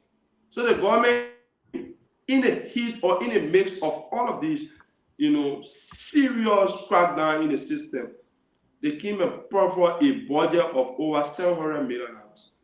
And in that budget, we saw the Liberia National Fire Service got $3 million plus to purchase fire equipment and vehicles, trucks, to be able to mitigate fire disaster across the country. We saw the allocation of $1.5 million to organize and train over 10,000 young people across the country in different fields of information technology. These things were done to be able to achieve the arrest agenda. And we saw the government, in terms of agriculture, they were able to launch the National Agriculture Agenda Plan, right? That was done. And we saw, you can't be, impressed by what the DEA is doing, but the DEA is doing significantly well, right? They are doing significantly well. To fight drugs in anywhere or in any country is not a small thing. Because the first thing is you have to prevent the trafficking of drugs before you can move forward with the rehabilitation of the people. And that is why the LDEA is very concerned with. Over the period of 2 months, the worth of drugs that have been arrested by the LDEA is over $2 million United States dollars. It is scary. But we have to do this gradually. It is not a 1-year thing. This government has a mandate of 6 years. We have to give the government the time. We just in 9 months, right? Let's look at education. Education. We have over 300 teachers that were just, volunteer teachers, but the government placed over $1 million in the budget for them to pay the arrears of those volunteer teachers, train them, and be able to fully employ majority of them. That was done because we thought, as a government, that it is very important to focus on the foundational issues. If you want for education to be improved in this country, we must first begin from the grassroots level. We have to build the foundation of the young people at the kindergarten, in the elementary, in high school, junior high, before coming to the level of the university. And the president is doing significant work in terms of that. So we just talk about transparency and accountability. When President Barker's government just issued a rate of arrest for 3 or 4 previous officials of the government, a lot of you on the show here said that was a witch hunt. But you're not looking at the implication of their actions on the country, what they have done to the country, what they stole from the FIU and other institutions across the country. You were not looking at that, but you were only looking at what you call political witch hunt. That was not a political witch hunt because the audit was conducted by the previous government. President Barker came and met that audit report and that testament to her others. That was a fight against corruption and a step towards transparency and accountability. But you not talking about that testament to her. Where is testament to her? Is he in prison now? But Samet is not in country. He has run away. The conversation not about Samet's play. But the fact is, Lasana, I mean, your government is not doing nothing new than what happened in the CDC government. Your government have not even made any difference for us to say, you know what, CDC did this and the government did that. We have not seen nothing like that. So stop bragging. The government did this, they added that, and they added this. Nothing that I'm seeing that you people have did. Look at budget. You'll pass a budget, you'll come back and finger the budget, add money that's just for corrupt practices and things like that. Nobody added money in budget. That is not possible. How you look at a whole $20 million is just somebody took it? It is not possible now. Yeah, let's go Tomalin. Tomalin haven't spoken. Then we kind of Sylvester. Go ahead, Tomalin. Yeah, okay. Let me say this again. I disagree with my friend and brother Ben. I believe that this budget, look, we should. He said, "Oh, it will be a problem if we shut the government down." Yeah, we're gonna try something in this country. Try some different things, because first of all, I saw the joke that happened on Friday in the House when they were approving the budget to pass the budget, and many people didn't. People, if you watch it, you won't know that. You think say everything happened on the executive branch, but when you look into the budget, you realize that $4.5 million in that budget that was passed on Friday are there for the lawmakers, for them. Okay, it is there for them. So they shouldn't. They were trying to, they're trying to push and say, "Oh, the priority on the president." No, not the president. They're all part of it. What did you ask the question? When the president, the speaker, and the pro tem met at his home, what the meeting was about? The same budget. And that meeting was leaked to the public. So you think they're not aware of what happened, how that budget was passed, everything in that budget? They're aware. But my problem, guys, is that Don't say everything you put on JB. No. JB run over here. We're not running the government. The legislature, our constitution says that we have 3 branches of government. The legislature is the first branch of government. They have the power of the purse. They make the appropriation in the budget. So if they claim that the executive cut down, they should have said, no, we're going to put the money back in education, put it back in health. And the money you put it on the Ministry of State, on NSA, we'll take it from there. We're putting it back to the priorities era. They didn't do it. And you say, oh, the executive branch that one that work out budgets, we should support it. No. If they were in the interest of the Liberian people, they would have said, oh no, President Baka, you're not going to take money from education, from health, from agriculture and put it to NSA and to the Ministry of State. They would say, no, we're not going to approve this budget if we cannot put the money back in the priority era. They didn't do it, but they said they cut it. So everybody took their share. They came to some understanding. Okay, if we cut this, cut that, okay, this will happen. This will happen for us. Come on, people. That'll be real. Let us be real. You can't come just say everything is the executive branch. No, the 2 branches that are held in this budget, the legislature and the executive, they know what happened. They're aware of it. That's why I said I disagree with them. Okay, they know what happened, and you can see it. The $4.7 million that in our budget for them, they're gonna. In fact, I just learned before I came on the show. They have started getting their new cars. Yeah, they're getting them $45,000 for their cars. They already start getting it. So they were gonna let it slide. No, you want to get brand new cars. Where you myself in America, you will pay the car. No, you tired. You will pay tired. They're gonna get their brand new cars. And but you can't compare. You can't say that some of them, some of them allowed to come to travel. You'll see them on the auction ground, looking for cars there, auction cars, they carry on the ship, duty free. The car, next thing you see it, REP or SEN on the cars. You can come to the auction here, that money, you can get some of a nice 2023, 2022 or BMW or some SUV from here, and you got maybe that one that either or repossessed for someone or just have accident, you can fix it nicely. You got a brand new car. Brand new car you got. Right down on the streets of Monrovia. So look, let us not put the blame on the executive alone. Let's just share the blame. They are there for the interest of the Liberian people. They should have protected the people's interest. But as I said, they betrayed the public interest. Compromise with the executive and came out with that budget. So yeah, that's why I would say the budget is ugly. I support what Musa said. It's true. This complete joke with that budget. They're all for their own interest, not for the sake of the executive branch. So everybody got a share for that budget. Yep. All right. Sylvester just came in. That gives Sylvester a chance to talk, and then we'll go back to Lofa. So.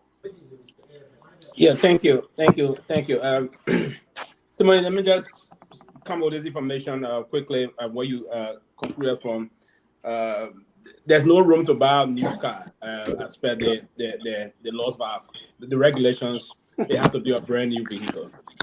The government, there's no government money that should go after a used car. There's a direct, clear policy there for many, many years. So no one's going to get a used car. It have to be a brand new vehicle. But the money, they're getting the cash in the hand, huh? So what? You have the cash. You want to go for the spec of vehicle, but you have to be a brand new vehicle.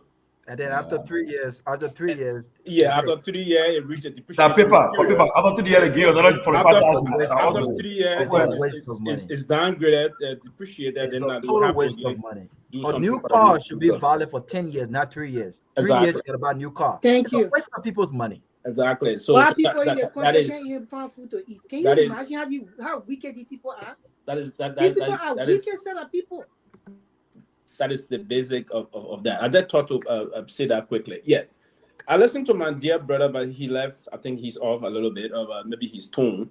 He tried to give reference to the budget process very well. And he was just quoting numbers. We are trying to chronologically go through the budget process. I want to believe himself got some problem understanding the budget. But he's coming to do a public relation here. He just naming me without understanding line items. Now, the budget will have to change from one perspective to the next. The budget is meant for poverty reduction. He talked about the University of Liberia going from 20-something to 30-something. telling us which line was increased, the non-item increase, and what it meant to do. Why? Let me remind you quickly that the University Faculty Association, even threatened to boycott teaching process at the University of Liberia because OFA believe that their pay is low. Now, if the budget of the university increased, why are those positive aspects is going to reflect on the University of Liberia first and foremost? The professors are now and lecturers are now threatening to drop troops and disengage academic activities. If the budget increased, did that incentivize a professor process also? Now we'll be having a lot of issues, a laundry of issues affecting the University of Liberia, basically. Ever since even before we left on the university or even when we went to the university, those things being unfolding at the university campus. The issue about transportation for students, to commute students to the federal campus. There have been huge problems about fuel and lubrications process in the budget. Now, did the budget also reflect increment in those areas? At this point, you talk about an increase from this number to that number, but you did not systematically pinpoint those areas of the budget that reflected the changes and are going to impact the University of Liberia, if you will. Now, when the Weah administration increased the budget at the time, there were a lot of things the Weah administration will focus on. Now, they systematically focused on the process about now stopping tuitions at the University of Liberia. And what they did, they tried to push some money in that will help augment the process about the money students pay for tuitions and fees at the time. What the Weah administration also did, they went ahead to digitize the University of Liberia through the entire iron drop process. When we were at the University of Liberia, we used to take like weeks to carry on the process of iron drop and registration. Now the Weah administration brought about a new digital system in the University of Liberia or on the University of Liberia campus in that issue. And the Weah administration also, at the time the Indian government gave those buses, they provided some level of transportation to the university. Few of those buses were given to ease transportation process of commuting students from the main campus on Capitol Hill to the Federal campus. And then there was some discussion about the St. J campus also in Grand Kitman County. So you didn't mention those areas, but changes in the budget process, right? So to just say the budget changed from this number to this number without giving explanation as to how that happened, there's no explanation here whatsoever. Now, the basic of education you talk about, the entire education structure, well, about teachers and what have you, we still got enormous problem in the various area. For instance, Bapol, there's an area in Bapol called Bayama. Students are still sitting on blocks. So if there was an increment in the education in the education budget, I thought it will address the issue about armchairs. It will address the issue about enhancing the capacity of giving a better ambience to the students so to learn and push all online. So I just thought to bring that to your attention. So when you come on a show where you're meeting different set of professionals that are inclined about happenings of the government of Liberia, you have to be a little mindful as to how you want to engage it. You don't be clear that you come in to preach on the front line. I thought to provide those clarifications. So there's no impact on the budget to the people as per what as per your description. I think probably you got it wrong, right? No, yeah, I just thought to provide it. You didn't explain. I wanted you to explain some of those things. Yeah, right. So I just so maybe you have the opportunity to come back and make some clarification. Now, another thing I wanted to talk about quickly is our budget system in the country. And I'm one person that said the last time, and we're part of the reason why certain lawmakers in our country got sanctioned by the US government. And there's going to be more trouble coming to the budget process. We have to be more or less very transparent when it comes to the budget. I have observed in the history of our country that people want to use their influence. That have a lot of some lawmakers got personally very rich in the country. The budget system will have to be open. And I think the people will have to take this and move and try to push online to protect this issue of the budget. The budget is not only, now the executive is the one that prepared the budget and submit the budget to the lawmakers. But the lawmakers themselves got a lot of power in terms of working around the budget system. And that's why. And Article 34 of the Constitution gives the power to the lawmakers to do those things. And what they do in many instances, they threaten the executive. If we don't have our will, we're not going to do this. We're not going to pass the budget the way you want this to happen. And in many instances, as someone was suggesting about government shutdown, it's not the way the situation unfolds here in the U.S. Like, for instance, the U.S. threatening now, the speaker just said by Friday next week they will pass the budget, they will not shut the government down.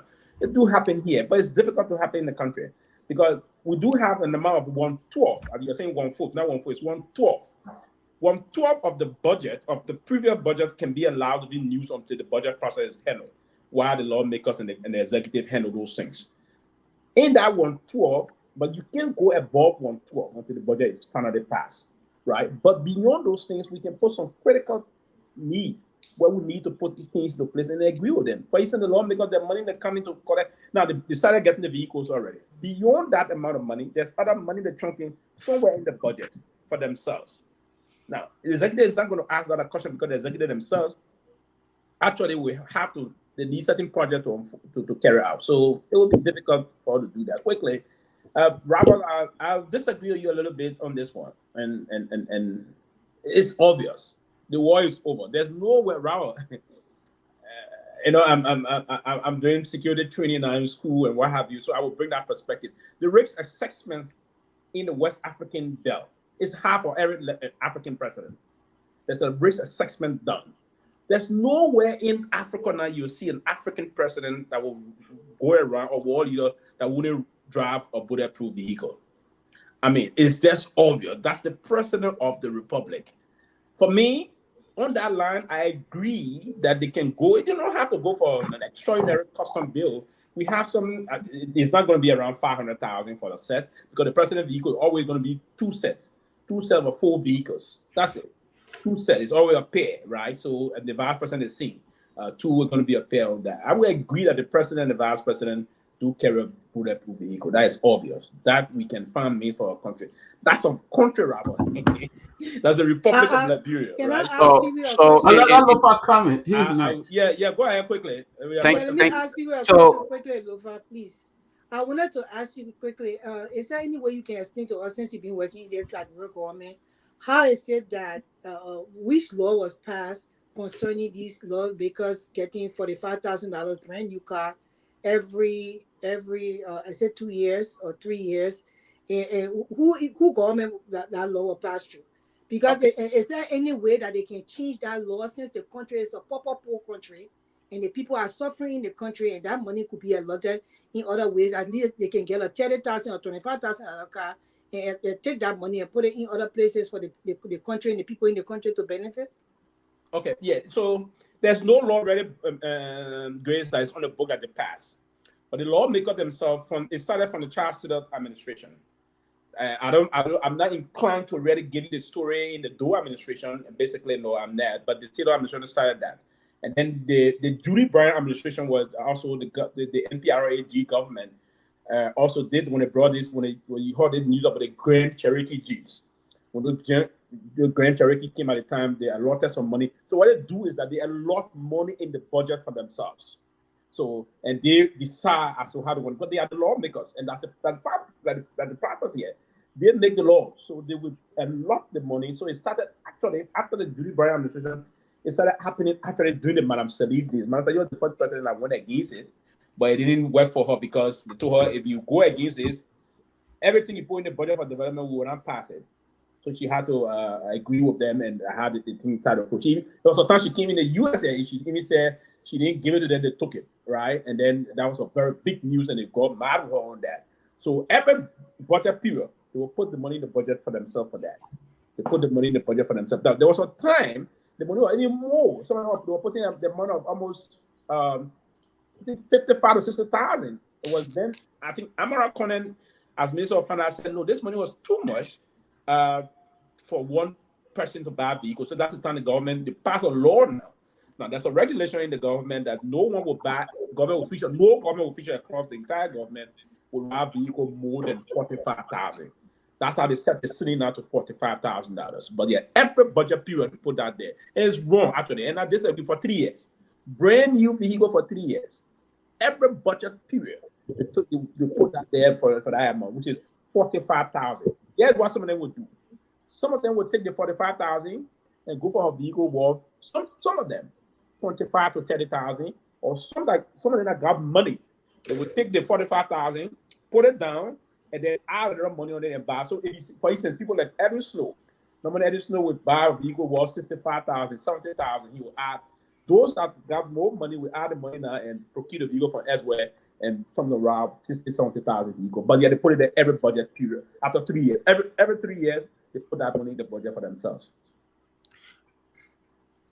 But for the executive, it's the president that preside over that process. The president say there's going to be no new vehicle this year.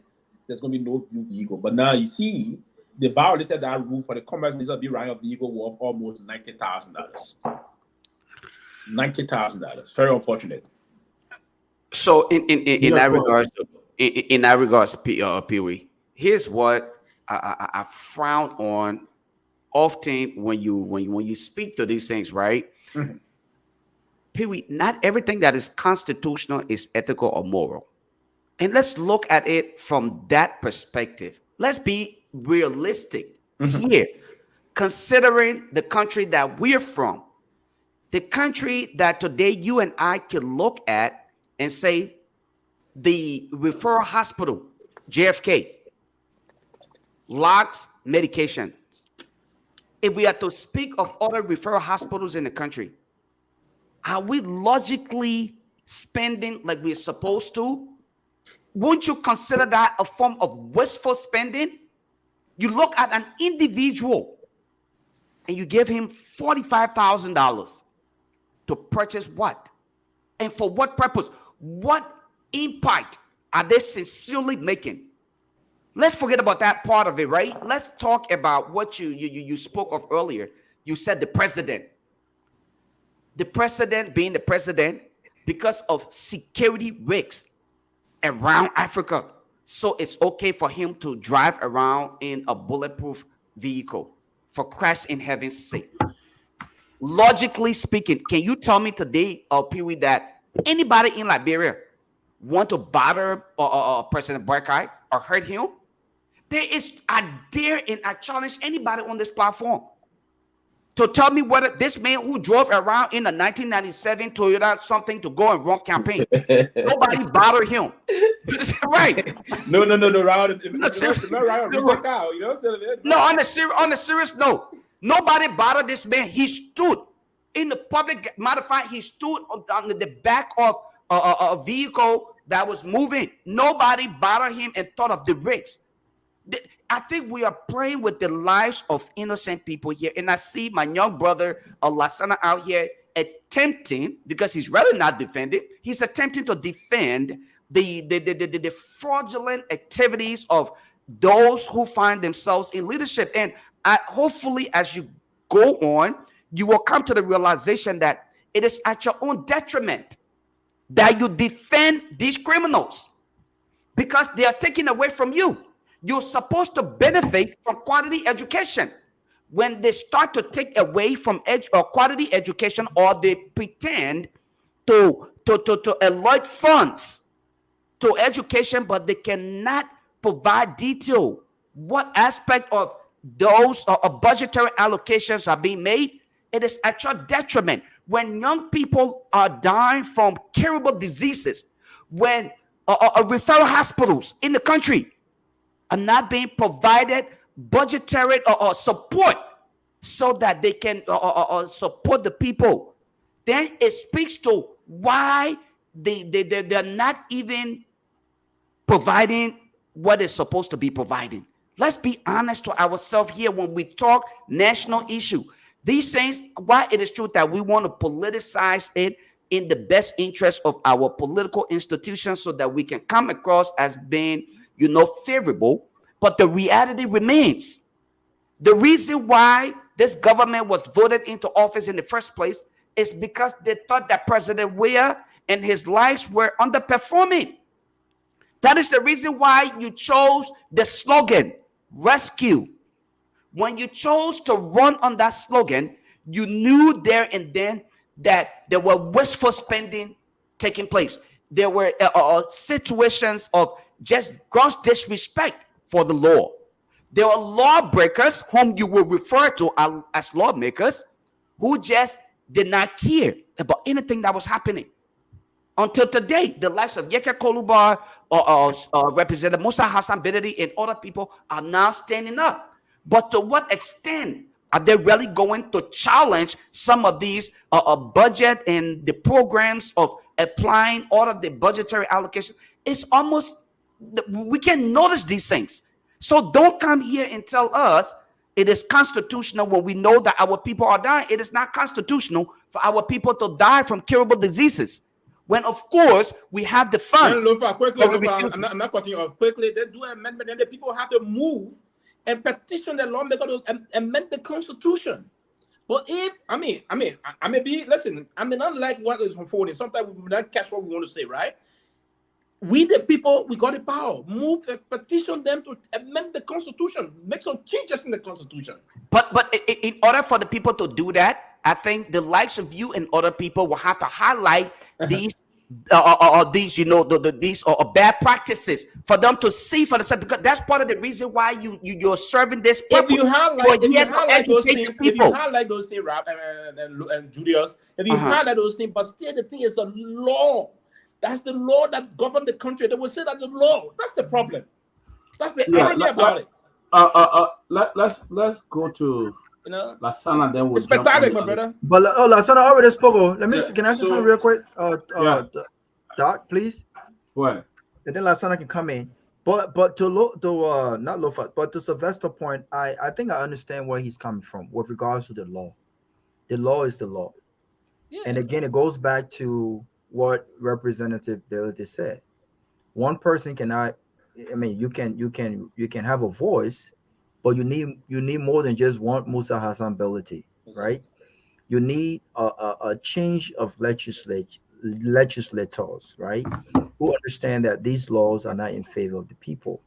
But then to Lofa's point, I just want to buttress what he just said.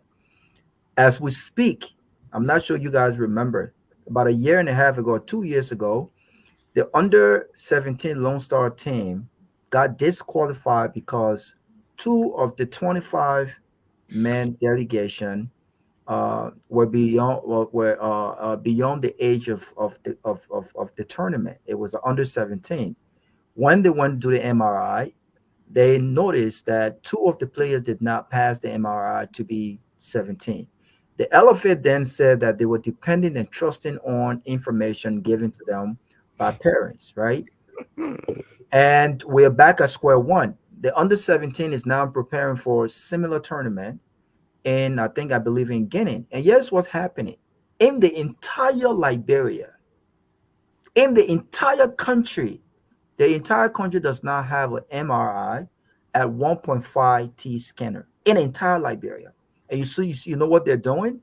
They are taking these kids now and sending them to Guinea. The government have to spend money, okay, through the Ministry of Youth and Sports to send about 50 players to Guinea because they don't trust that all 25 will pass to do the MRI in Guinea. Here is the cost for the MRI. You can get an MRI for about $150,000 to $400,000. The most you will spend on an MRI scanner is $400,000. And here is what pisses me off. And all the law you talk about, Sylvester, we can encourage our lawmakers to change the law, but it takes leadership. The presidency is very powerful. Joseph Walker can make or break that country if he decides to, because again, everyone believes in him. The buck starts and ends with him, right? Including our crazy and our incapable lawmakers. They don't understand the kind of power they have, right? And so if you have president who came into power on the message that the previous administration were reckless when it came to spending and very insensitive. Do you know how much these guys talked about George Weah flying private jet? And Lasana, I believe he was one of those. Flying private jet? Have Joseph Walker not flew private jet since he became president? Yes, until we started putting mouth on him and his hypocrisy. He stopped flying private jet, right? But how do you justify spending $1 million of poor taxpayer money when your health system is still underdeveloped? When even the very president who have health issues at his age still have to go abroad to seek medical attention. I don't know anyone in Liberia who have money who does not travel to South Africa or Ghana for serious medical checkup. People are dying in Liberia of curable illnesses. You cannot afford to spend $150,000 to $400,000 for MRI scan. You have to send children to Guinea, nearby Guinea. Every other country in the region have come and surpassed us in everything. But yet and still, we have these laws These laws are laws because the people who pass them are beneficial of these laws. Of course, they want the law to be the law because it benefits them and only them. But the president, yeah, if Joseph Boakai was serious about change and rescuing these people, the president would have said, "No, I don't need a $500,000 car." And we all on this platform know Joseph Boakai. Who want to kill Joseph Boakai? Who want to kill Joseph Boakai? I asked the same question. Who want to harm these people? Liberian can talk. Yes, you can protect the president. You know what? You know what I would have done? I would have invested $200,000 in beefing the security part of the EPS. Get the proper training for these guys. I would have done that. Most of them police, the police, $500,000. fire service. But look at the fire service. Thank you. Money. Look at the amount of money they added in that fire service. Thank you. Fire service. And one last point I want to make. Somebody's on that fire service committee that is going to be chopping from there because they have put their friend in that position who is not even qualified to be a fire chief in that country. They're going to get some of the money on that cut. But let me ask this question. But last time your bossman recommended the fire chief. Yes. Right. Let me end on this note. Robert, let me ask you a quick question. Why you addressing that? You said the MRI machine costs $150,000. $150,000 to $400,000. So the most sophisticated one will cost you about $400,000. So we don't have a single one of those in the country. And let's talk about $45,000 a vehicle for our law. How many lawmakers do we have? Can we not afford to purchase one of those? Wow. Yeah, and every 3 years they're spending $3 million. So again, we are messed up. But Lasana, yeah, Dad. 1 second. You talk about education, right? You do know that the West Africa senior examination just came up, right? And I'm sure that you are versed with the result, right? Are you aware of that? Are you aware of that? 25,740 out of 47,000 failed English, while 31,000 out of 31,000, almost 32,000 out of 45,000 failed math. He will blame George Weah. You know what my brother said? I know he's not gonna like it, but you know what my brother Joe Lobo said? I was laughing at him. He said that the administration came and met those students already. In class. Knew it. I knew it. But anyway, go ahead. Papa, look, God. Of course. Yes, Yeah, so yeah, Lasana, go ahead. Then we'll jump to the next topic. Yeah, so I think we all want the best for the country, but we have to be honest and admit some facts here. We have a budget that is not even $1 billion. It is partially impossible that you use a budget of $700 million to solve Liberia's problems just in 1 year. It is not possible. This has to be periodic, and we have to do it sector by sector. So if we want to focus on education this year, for instance, that $33 million like our discussion, I wasn't given an opportunity to say, let me give DT account of that money. The issue you talk about instructors going on strike for their benefit or whatsoever, this has been an existing issue. And they went on strike, one for their benefit, and also the removal of President Nelson, the Nelson, right? And the president came in to intervene to resolve that issue. And the money that was allocated to the university is being implemented fully. Currently, you will not see faculties of the university having issues for as long as their benefits and other things have been addressed. And the issue of vehicles or buses for students, everything is included in our budget. Right? And even renovation of the university is included in our budget, that $33 million budget. Right? And you talk about Montana system. That Montana system, like you attributing it to George Weah, no, it's not true. The Montana system started 2017 when he was still president of the Republic of Liberia. That system started. Well, but let me say this. So, guys, right. Let me start here with Grace. Right. Do you think the speaker, the president pro tem, do you think they betrayed the Liberian people? Most definitely, Peabody. These people are betrayers. They are betrayers. Most of them came to this country. They live lives That was not. Can you meet your I'm friend a who data live lives that they couldn't afford to live here? Some of them went to Liberia as criminals. They went there. They were fortunate to get in the government, and they have not changed their ways. And it's sad that people think that we shouldn't say these things, but we have to say it. It is not fair to the poor people. The people in Liberia, they are suffering. What can we do to change? If any serious government get into power, you think they will start looking back at the government that was there before? Although this is almost a year, but still, we will have seen some things in place by now. We are not seeing nothing. The people are still fighting over budget and budget allocation, passing the budget fraudulently within the house of the house. So it's just sad, but this is where we continue to tell our people.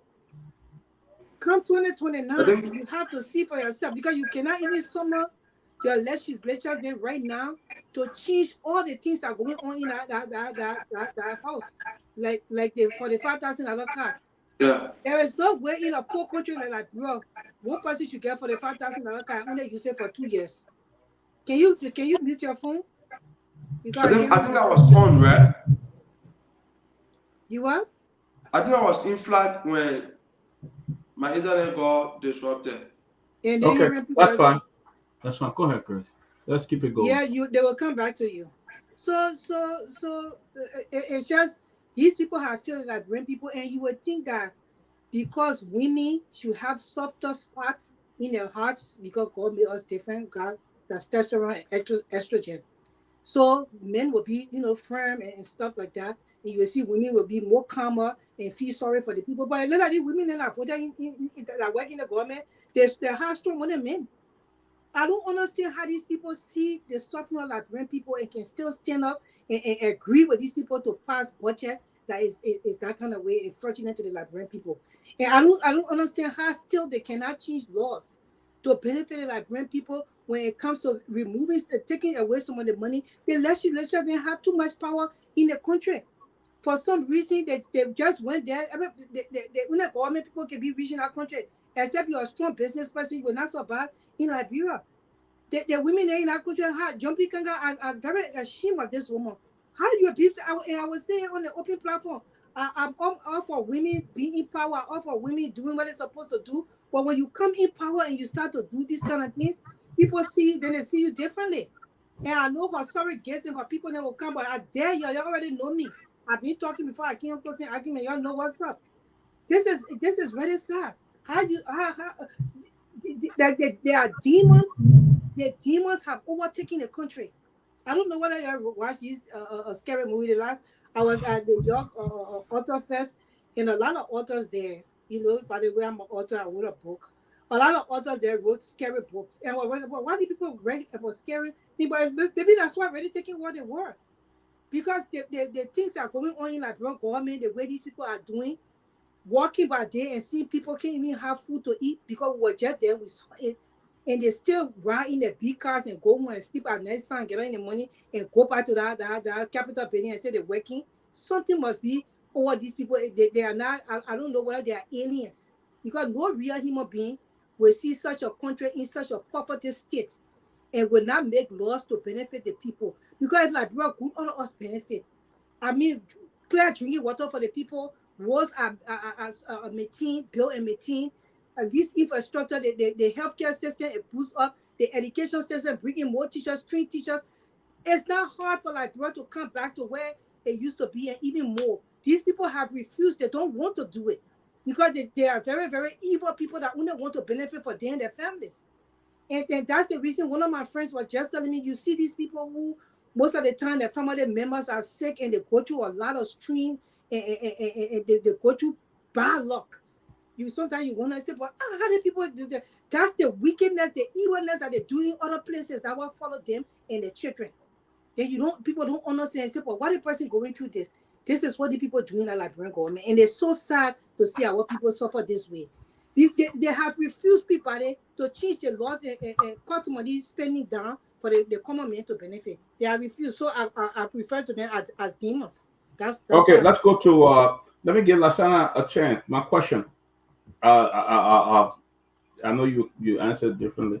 Did Fanati Kofa and Yomli Kanga betray the Liberian people? Now you say most of the budget they should be held responsible as well. What do you say about that?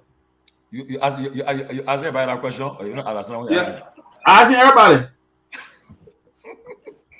I think everybody all of them agree on the same thing, so that's not issue. But I think there were several investigation conducted. Senator Conner and other senators were in a committee that was set up by the Senate Pro Tem to probe into the issue of budget alteration, alleged budget alteration, which was almost, the credibility of the Senate was already placed on the line. But the investigation revealed that only shifting of priority issues of budget lines was done, but there is nothing like alteration or removing or adding money to the budget. Nothing like such was done. The speaker, neither the pro tem, altered the budget. No.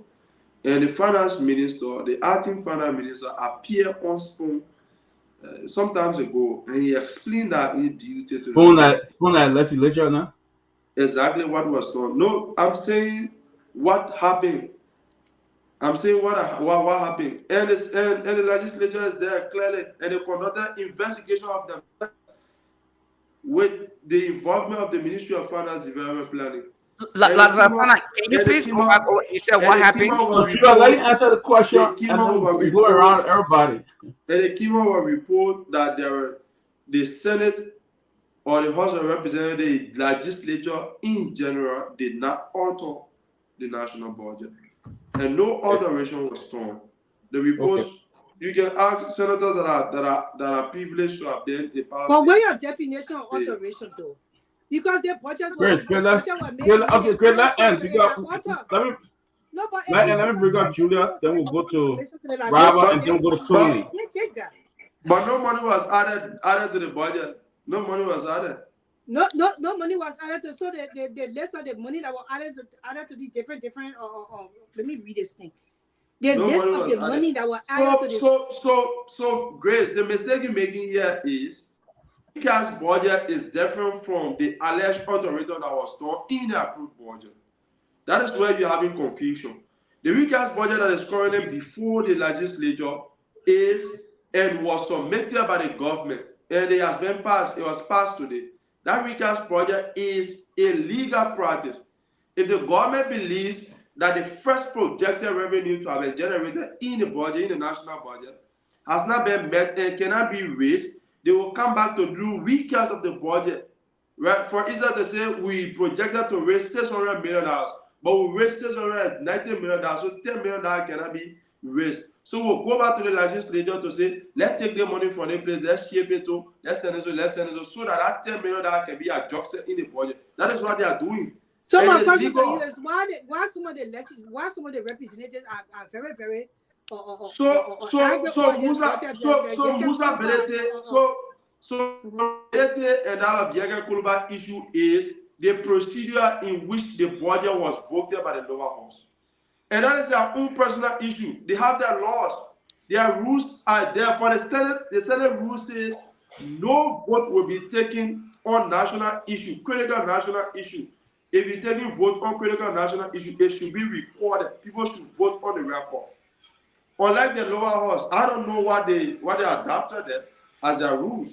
So that is why they did a year and they voting, and the speaker was present. So you can't blame the executive for that. They voted for the budget. If Musa was not able enough or capable enough to have convinced his colleagues to vote against that budget, and they voted in the majority to approve the budget and send it to the Senate to concord, and the Senate concord today, I don't think anything wrong with that. There is nothing wrong with that. Yeah, you let's move on. Let's go to budget was not voted the way he wanted for the budget to be voted. Okay, let's go to Lofa. Let's go to Lofa, and then I'll go to. Let Pewee chime in, and now I'll come after Pewee shortly. You wanted to say something, Pewee? Yes, I want to tell Lasana that the budget process quickly. In terms of passing the budget, there's no year and near year. There should be hair count. It's clear. It's indicated there. There's no. But that's how they voted at the beginning. That's how they voted. Process not for the budget. I come 1 minute. No indicator. No way. I come in. Let's I come in. make Hold it on. clear. Hold on. No way. No, let's make it clear. You said it is indicated there. Where? In what? I mean, there are rules. In the Which room, rule? I come in. Listen, The House of Representatives rules. Yes. Can you reference it or display on here that the House of Representatives? Do you want to listen 1 minute, please? No, it is not about listening. The public is listening to us here. You that it is clearly on the vote that the voting for budget should be done. But there was no nay and yea voting. Part of the law. It was not a yea and nay voting. Listen. I may not be familiar with the exact number of the rules. It is only the Senate that has Can you please listen? And that's part of the reason. The reason why that committee is strategic. The Committee on Ways, Means, Finance, and the Budget. That's the reason why all of the counties are represented on our committee. That's the only committee that all of the counties represented. The only committee in the House of Representatives, in the both houses. And the reason is that because you're passing the budget that will determine poverty reduction and development for the country. And it says there's no way in that place that you will pass yea and nay. No. So I'll give it to you. I cannot record it now. Get a man. So Pewee, we would reference the rules. Okay, Lasana, let me chime in here really quick, right? Yeah. You consented that there was alteration, okay? No, regardless of the intent. Let's be clear on here. No, don't Yeah, Hey, Lasana, hold on 1 second. Lasana, hold on 1 second. I did not say. I said you consented. So it means I agree, and we exactly. So let me give me the opportunity to help educate you. Lasana, let me help Lasana. Let's back it. We're not at the UL campus. Come on now. Let's not do this. No, but you're not accusing me of something I do. Lasana, let me help you understand. Lasana, let me help you understand something here. No, alteration and any form of editing. Lasana, any form of editing to that document, regardless of the intent, is a form of alteration. Do you know this? Do you know and will you accept that there was a form of editing, whether the funds may have been allocated to the intended agency or whatever for the benefit of the people? So when folks on here say it was altered, you can agree, and you agree. You in your previous statement, you said they move money from one place to another. That was in your own statement. You said that earlier. I'm not putting words in your mouth. I said, for instance, if they place money on education for like $10 million to the University of Liberia, and that money was placed on a municipality, it should not be on a municipality. It should be on education. So if that is done in a budget formulation or process from the house, the finance people can go and do their rearrangement properly to put it in order. That was what they did. So it is altered. It is edited. No, it wasn't that they took money from their place to send it to this place. No. They did you're confusing yourself. You agree that if funds were allocated to municipality or whatever you said, what was it? What was it? Municipality. Okay, municipality. What? I can't even pronounce the word right. Okay, guys, let's move on. Let's get back to it. Here's my thing, right? Original question. Here's my thing, though. In all honesty, I'm saying to you, Lasana, you cannot defend this government with the level of corrupt practices that we are now dealing with. It's almost impossible. Young man, I want to highlight this and to answer the question. I don't expect anything more from Madam Yombikanga Lawrence. I don't expect anything less from Speaker Fanati Kofa. You know why? Fanati Kofa in himself, he's a felon. Okay? Fanati Kofa is a felon. You don't expect him to do anything better than what he did in the United States. His records are there. Madam Yombikanga Lawrence, her kids are not in Liberia. She is not in the position to serve the people. Government is service oriented. Madam Kanga family is residing right here in the United States. They are benefiting from a system that already works. So Madam Kanga is simply there to take the checks and hopefully just better herself. So you expect her to do anything different? No. I am not surprised, and I can say this emphatically that yes, they betrayed the Liberian people. Thank you, Lofa. Let's go to Robert. So look, this is hard. I said, Doc, can you repeat the question? What was the question? The protest is doing well. I said this. Our protest is doing well. I said the protest, Madam Kanga is doing Speaker Kofa and Pro Tem Yomdi Kanga betray the Liberian people on this budget. Oh, okay. Because their own committee is telling them they did nothing wrong. Their own committee. So let me say this. I'm from Bassa, and I've said this many times, and trust me, I support women. I support women. I love women. I have great women in my corner, but I've said it and people didn't like it. They said, "Man, from Bassa, you will not get." I don't care.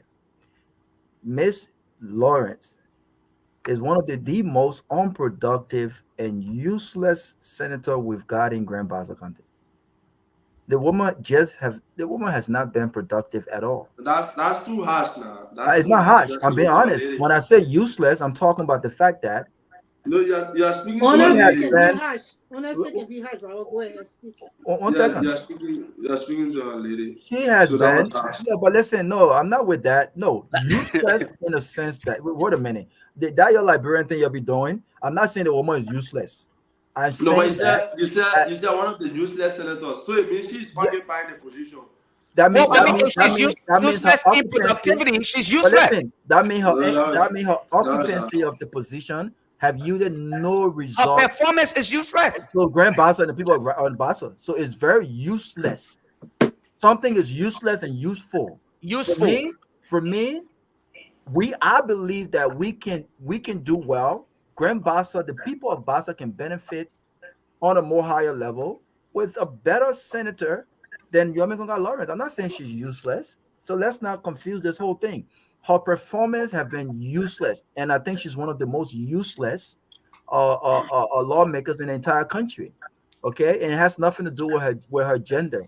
And so, to your question, Doc, absolutely, they have betrayed the people. But the biggest betrayer here is Joseph Boakai and his gangs. It's interesting that Lasana today is on this show, and I feel bad for him because he cannot even articulate himself well in defense of Joseph Boakai. I feel very bad for him, and it's embarrassing. Is that Lasana telling us that we need more? 9 months. What have your government? What imprints have your government put forward to say this is how Joseph Boakai wants to run his government? What has he done what has he done differently than George Weah in 9 months? 9 months, you invested $22 million on dusty roads, and today there are still many cars. And then, that's not true. So the Minister of Public. Wait. So this is breaking news. The Minister of Public Works lie. He never said that. 22. I said investment. I didn't say spend. $22 million investment. No, it wasn't. It wasn't investment. Okay, but when you're talking, you can defend that. But it was Joseph Boakai who said that in 90 days there will be no car stuck on any major roads. Did he lie to, or that's not true? That was wrong. Okay, so we are past 90 days. We are 9 months. That was done well, my brother. And there are still many cars stuck in many. There are still it many. Was done like before Sakapia wrote it other day. Wait now. And there are still many cars stuck on the road, right? On roads. 9 months. What have you? What are the tangibles? What have you done differently? I saw the other liar here. He can't help himself. Abraham Darrell Dillon. He's in New York. What is he doing in New York? He posted in New York. What is he doing there? What is his purpose there? The chair on foreign affairs, on the Senate Foreign Affairs today released a statement He went back to Capitol. They released a statement as to why they were at the UNGA. What we're saying from Darius DeLong, what is he there? What is the purpose of him being there? The money planted. Have you been on the website? Have I been on the website? Yeah, his website. What is his website? What is his purpose in being there? Can you tell me? No, go on the website, read. Why must I go on his website? He posts everything on Facebook. Because you should have access to go on the website. I don't follow pathological liars. He's a pathological liar. I don't follow anyway, listen. Can Robert speak? Lasana, let me Lasana, you got 4 more years or 5 more years, my brother, okay, to come on platform like this to defend this government. But I tell you this, when you come back here, I want you to go back and equip yourself. When you come back, I want you to come back here very strong, because you're not doing a good job trying to defend this government. You are not doing a good job because there is nothing here to defend. There is nothing here to defend. You are defending. You have a preconceived mind. So if it's government, you still not believe anything I say here. Because you have a preconceived why should I believe you when the country? So there is no need to go the economy has not improved. How many jobs have you created? How many more companies have you brought into the country? The health sector has not improved. So the education sector has not improved. And you are telling us here, Lasana, that we must go sector by sector. You only have 6 years. If you go sector by sector, you're not going to have enough time to address all of the issues in every sector. The government cannot be done at once.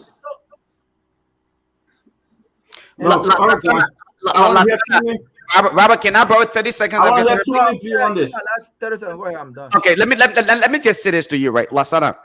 You are mentioning Darius DeLong personal website as though that is something for the public. That is his personal website. No, it is for the public. It is for the public. Lasana. I can mention the DeLong. At least he has a website. How many people got a website? It is for the public. Lasana. Here's what it is, right?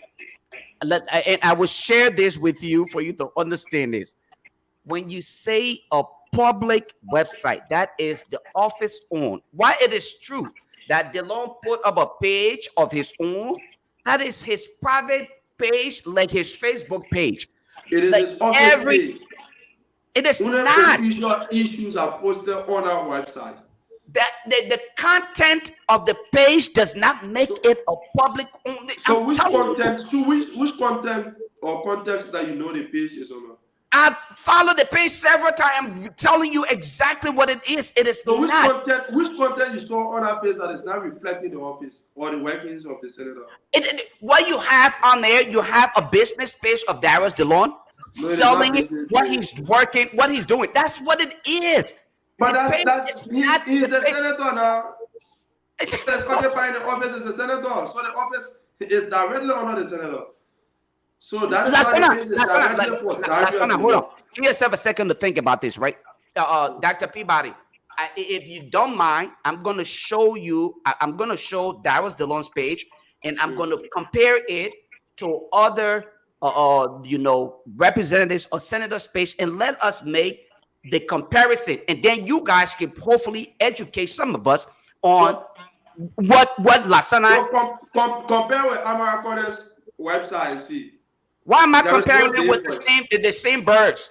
I'm telling you the birds of the same feather they fly. Exactly I'm telling you, you're not doing something right, Lasana. Lasana, the public-owned page is hosted and it is maintained through the institution, the agency. The Senate website. We are not discussing the Senate website yet. We are discussing the personal website of the senator, and the office is directly under the senator. You don't expect the senator to run the Senate website. He's running his website. That's what I'm telling you. It's his personal page. Does he work for the senator? Personal page. His personal page is on Facebook. Does he work for the senator? Have you read? Guys. Look how we get it to get our feet. Let us know. Let's go to 2 minutes. You work for Abraham Darius DeLong?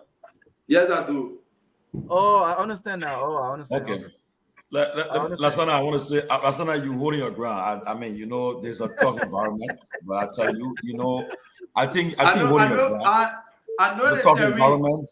I You know, but again, exactly where I'm coming from. I disagree with your boss. I think I got a clip of him speaking on Saturday, I think, and when he said that he agreed with Besson God, they should lock find the acting finance minister Myers. I disagree with them. Why put the blame on Anthony Myers? This was scapegoat. Why they can't say they can't go after the president or those who prepared the budget? Why only the one that he was going after the? But they were saying they want fine Anthony Myers $5,000. You should go after him. Find out good no confidence in him. I disagree with them. They shouldn't look. Jihad is trying to put the blame on the deputy clerk for authoring the budget. No, it shouldn't for scapegoats. But look, for me, I disagree with them. I think it should be. So who you think should be held responsible? The three, President Boga, Fonati, and Jomli. They're the ones who are responsible. So why?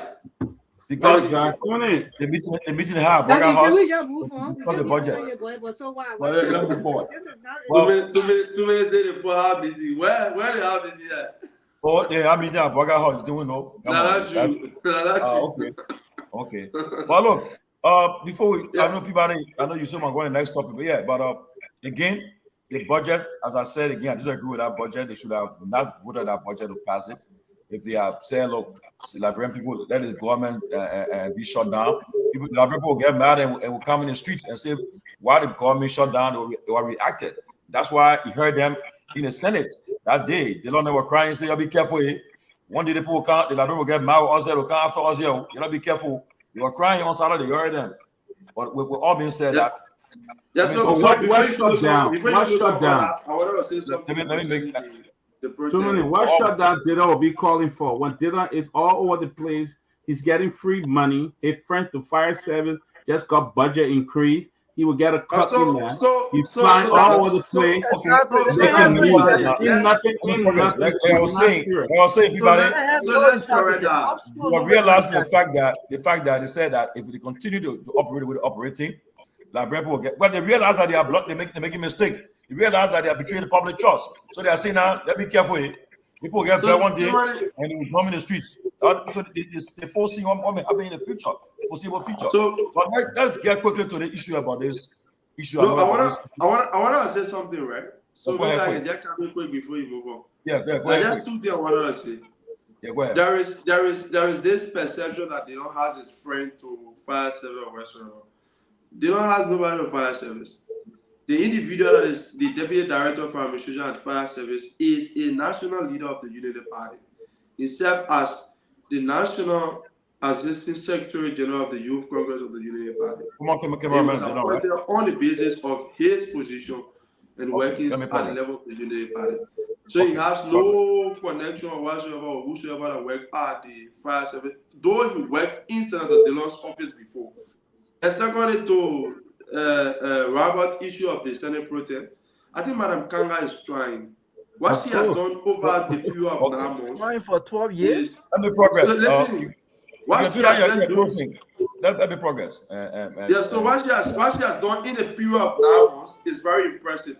To have conducted a system audit of the Senate was too serious courage. We want system audit. We want real audit. Right? Progress. Those are all vlog. Let's get to the next topic. Those are not vlog. Those are all vlog. Let me say this. You know, you guys are talking about but look, we trying to. That's not. But that's not talking. That's not you are trying, my brother. You are trying. That's not you trying.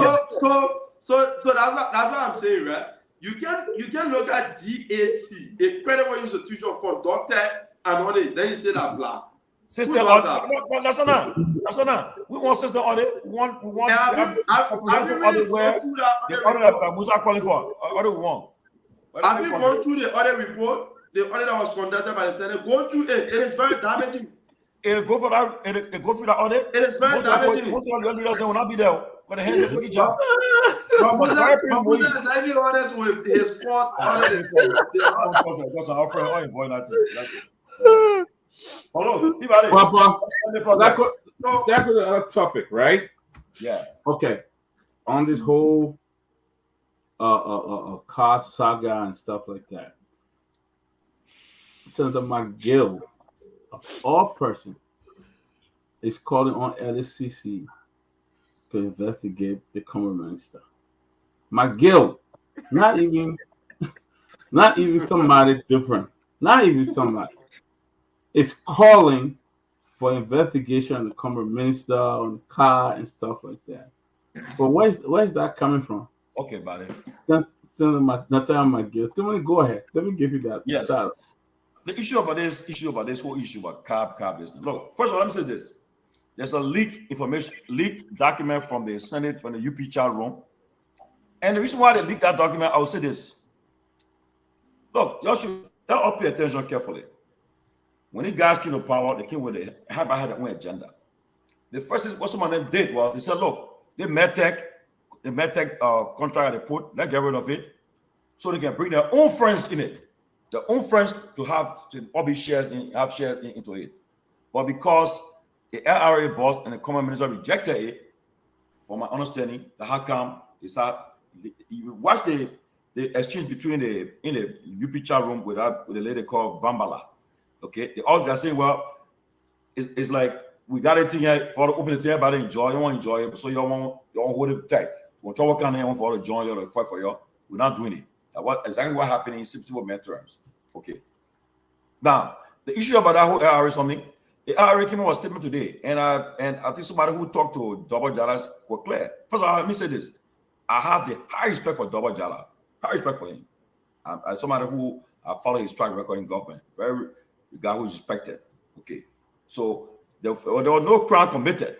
No bribery took place. People keep on mixing it. Okay. But if the issue about the car, yes, there are questions to be asked. The cost of the car, yes, a legitimate question. But to say, the way I heard other people discussing it, like they went and bought this car, custom made car, all that's not true. They can't bring document to prove it. That lie. No $150,000 car was bought. That money in question, the late Thomas Dona, when he was LRA boss, he said, look, this money should not go into the government's consolidated account. It should go instead into account, I think, a METEC, a IRA account. So when they took over now, the LRA boss realized that the money is about $4 million there. This money was intended to build the capacity of LRA and Commerce Ministry in handling government taxes that they put in, whatever the case to be. So now, but in one of the capacity that comes to the building was to provide logistics like cars and others so forth. The cost of the cars is a different argument. We can argue a different way, but that car issue was bought. The price is something we can discuss. But that's the issue coming from all there. People are just getting mad and trying to create something. And one thing I'll say this: those who are talking now, they went above and beyond. They did everything through the window to ensure that the Russian government was elected. But because they don't have the right in the government, they don't have the way they wanted to control the government, to have the political position, to have control, they're not seeing a way. So they are somewhat assaulted. So as a result now, I'm not going to sit down and join you. I will be objective as possible. I'm not going to join you to just come away, misinformation, just kind of spew it out there and join you to support it. I will not do that because we got to find the facts. We'll behind the facts and find them. Okay? And I also said the question. You have called for a lot of people to be fired from the government and so forth. But as long as the people enjoy the confidence of President Boyka, they will remain to their jobs. That's why the Constitution says those appointed by the president serve at his will and pleasure. So the president have not, if he has not yet stopped enjoying his confidence, you'll be to your job. So my thing is that let's look at it carefully. You can investigate it, find out too. Look at the LRA statement and see whether crime was committed. Whether bribery was committed, you can see it. So, but I want to say this. That's my position so far, and I'm gonna wait for other panelists to come and chime in. Where is Elliot? Elliot left. They told him to leave. I mean, Lasana. They called Lasana to leave. Yeah, Reinforcement. Maybe. Oh, you gonna get it? You people should get him. So who's next? Is it going? So Tomalin, there is my issue. I read the minister response to the car situation, and I thought that the response was strong, but it did not address adequately the accusation. right? And I like the fact that, this is one man who, I think no one can deny the fact that uh, this man, made life for himself and his family prior to coming to government, right? That should be the objective, right? If he were to leave the Ministry of Commerce, I'm sure that he will still maintain a lifestyle. And so he had cars. He talked about cars he had and things like that. And I like that, right? But like I said, just because I own a BMW and a Mercedes Benz plus a Jeep doesn't negate or it's not a reason why I shouldn't be open to scrutiny. And the fact of the matter is, the car that he was standing by in that photo, he did not address that. Not at all. He did not address if that car belongs to the ministry, if that car were recently purchased. He did not address any of those things. He talked about his wealth. He talked about the fact that he owned companies and he owned vehicles, he owned a boat. We know what he owns. We read his Asset declaration. asset declaration. And again, like I said, I like the fact that this man already has some money. His family is good. He has businesses, but he has to understand now that he's a public official. He's a public servant. He works for the Liberian people, and there were certain expectations with regards to how they conduct themselves. And so when I trust me, I'm not a big fan of Martin. I've said it before. I'm not a big fan. But when you are responding to these things, you have to respond and hit the nail on his head, which I thought he missed an opportunity to do. He addressed everything else but the car situation.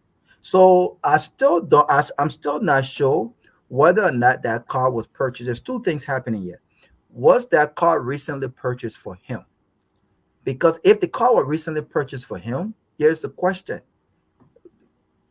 The previous minister already had a car there.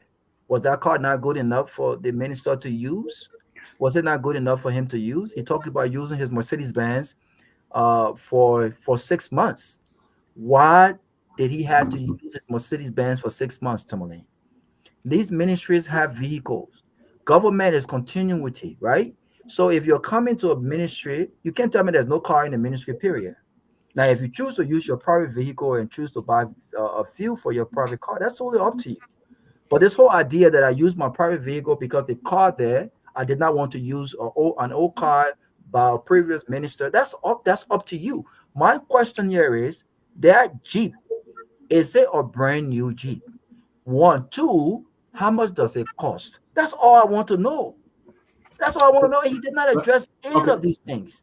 Let's move on. So my time, right? Let's move on. Let's go to Chris, and then Sylvester, and then Julius. Let's go to Chris. Yeah, for me, I would just say quickly, we saw him defend himself, talking about his wealth and everything. We know you're wealthy. We don't care about that because their wealth has not built Liberia, so it has nothing to do with us. We decided to be. No, Chris. Yeah, his money has created jobs opportunity. But he has not built Liberia to say. He has Well, he's not a government to build Liberia. Yeah, he's a private citizen. He's a private citizen. He's not a yeah, government. of course, he's a private citizen, but now he works for the government. So we Okay. don't care about him mentioning his wealth. This is not the issue. His wealth is not the issue. The mere fact that we hearing that $100,000 car was bought. Great. For an entity I of the think it was government, the issue. Is the thing getting Liberian people to understand what he's saying. I think it's important to bring about his wealth because no, Dad, I disagree. I disagree. Chris, okay? I'm glad. I mean, you can disagree all you want, but Dad, what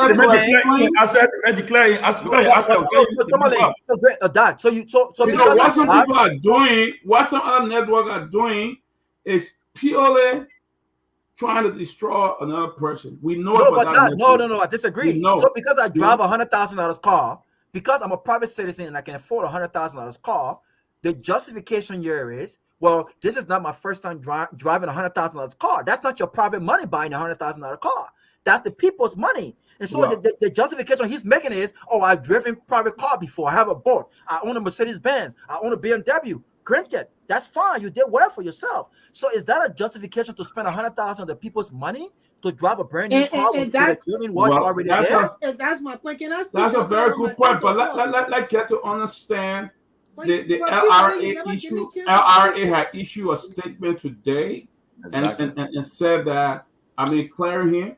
I don't want us to. I mean, everybody entitled to the opinion can say anything they want to say, but there are we know other networks who just go after people because they disagree or deny pay or they didn't talk and try to tell me that. I mean, the optics is bad, and like what our put up today, we need to check it out and see what it put up. But I mean, to be honest, I'm just sound a little partial here, but you very partial here though.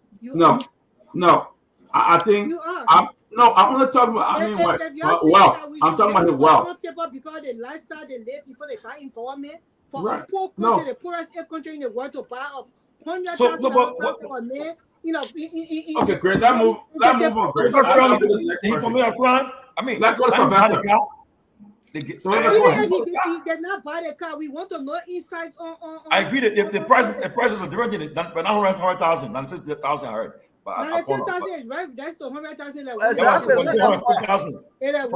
And it's a custom maker. Well, maybe the only thing I just Look, let me say the optics is bad. So the optics was bad, you know. But as we compare both, they don't want you to speak. They will be talking when you Tomalin and Peabody. No, Greg. I'm not talking. I'm done. Go ahead, talk, Greg, talk. You better not talk. Who told you somebody you can't talk under the max? We're not talking about no optics value. We are saying like your government will not make anybody comfortable because they've been rich before they come into government. When you get into government, you come to serve. We don't care about your car, whether you have boat, you own a plane. We have nothing to do with that. You are in a capacity to serve like Brimpo, you serve it like Brimpo. When we hear it in the news that or $90,000 car was bought for you for operations only, for a country that is the poorest country in the world, then we start to get like, okay, but what's going on? So for you to come and if you want to come and speak to the people that this is not the case, then you have to bring a level understanding to us that why this car was bought for you. Says Grace, I'm not interrupting you, right? Can we check on our and what you own? Our guest panelists? Yesterday have me inside. Somebody when you have me inside, we don't care about that. That's just what I'm saying. Guys, can we check on our guest panelists? Make sure he's okay. He gone for the night. Leave him alone. you don't know that. All right. Sylvester, come Sylvester. Sylvester know how government purchase so for me, what Sylvester come and say. I can already tell what he come and say. But go ahead, my brother. No. You see, Ralph, maybe you'll be wrong on this one. But yeah, let me say this. I can recall vividly the leg of the Amin Modad and the Unity Party folks when former President Weah started building his condominium and his property. They were part of the group of people that came out and said it was a terrible optics while he's being president, he started to build these things. But they knew very well that this honorable man, worked hard for his money. He was a very wealthy president. He could build those things. But they also came out and said the optics. Now, I don't want to go through too much of those things that are unfolding currently. I just want to also speak to the optics here. When Amin Modad, we all know that he's well off. Probably he can afford that car on a more serious note. But to just own that car when he's not the Minister of Commerce, yeah, that's what I said. You know, the guy can move, and that's what Madam said. He said it before. She said one of the things she can get angry with herself. She bashed a child state up. When she sat in the presidency, she knew all the things to be president, not a small thing. To just put more other people is a difficult thing. Now you Minister of Commerce, you ride a car, and number one, yes, and you said it just now. You said he didn't explain, but you also tried a little bit defending him. You said his defense was strong. So it seems to me, I mean, but I got a lot of friends on this platform. You got a lot of friends on this platform. Taking shots with low key. I'm sure the first person I started is Broward. He said the man defense was forceful. But Broward came out to protect it, to window dress it a little bit. But let me say it.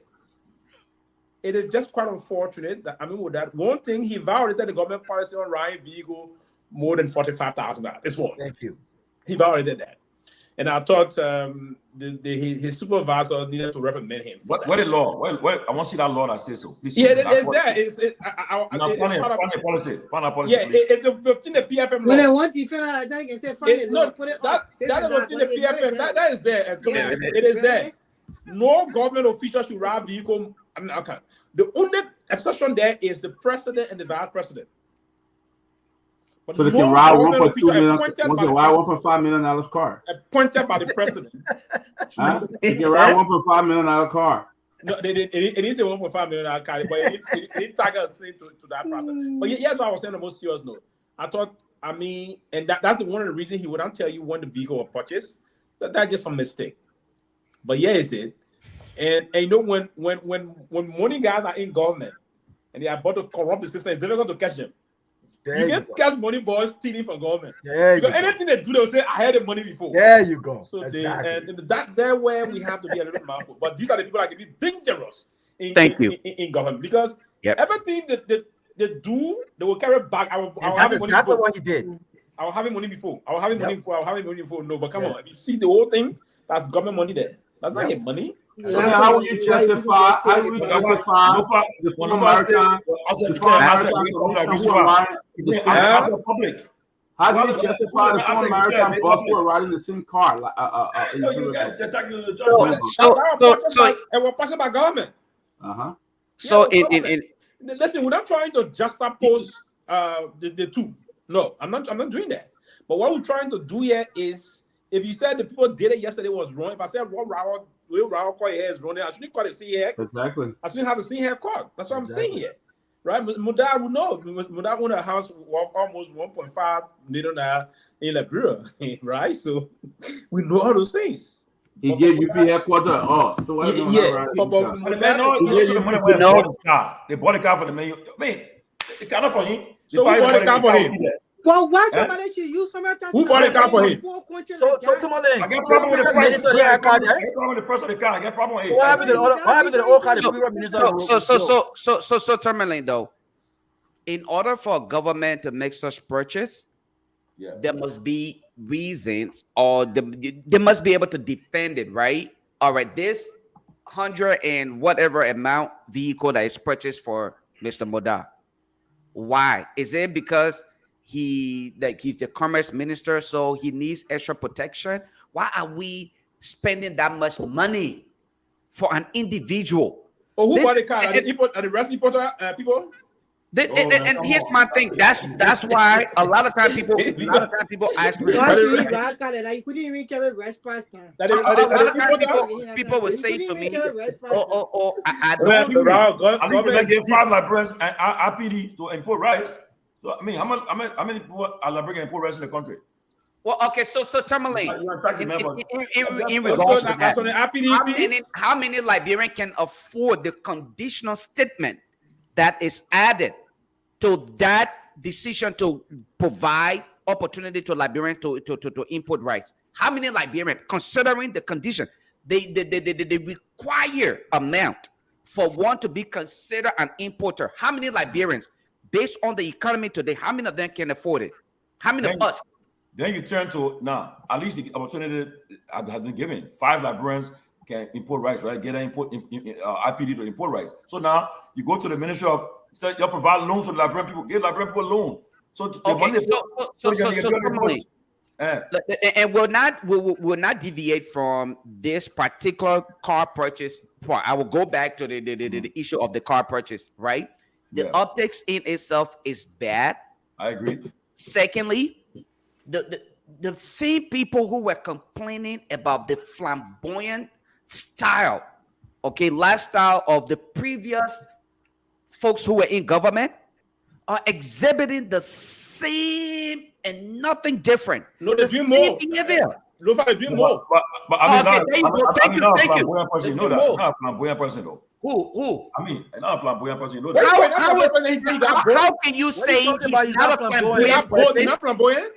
How can you say he's not a flamboyant person when this is an individual who's willing to purchase $100,000 or or more vehicle. He's not flamboyant. He's not flamboyant. He's extravagant. He didn't purchase his car. He's not flamboyant. He's extravagant. What is flamboyance then? If you purchase the vehicle, that is but look at exactly the net worth. Will tell you, Pewee. Look at the declare. But that's different, though. That's extravagance.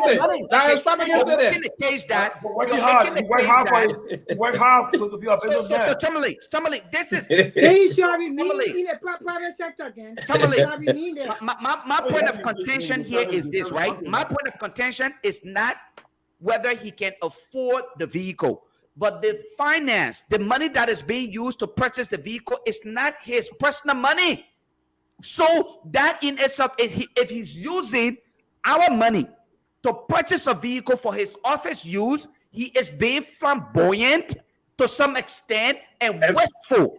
Not only is he being flamboyant, but we want to know. I will agree with you, but listen, Lofa, if you say here, I'm taking our money, I want to go buy it.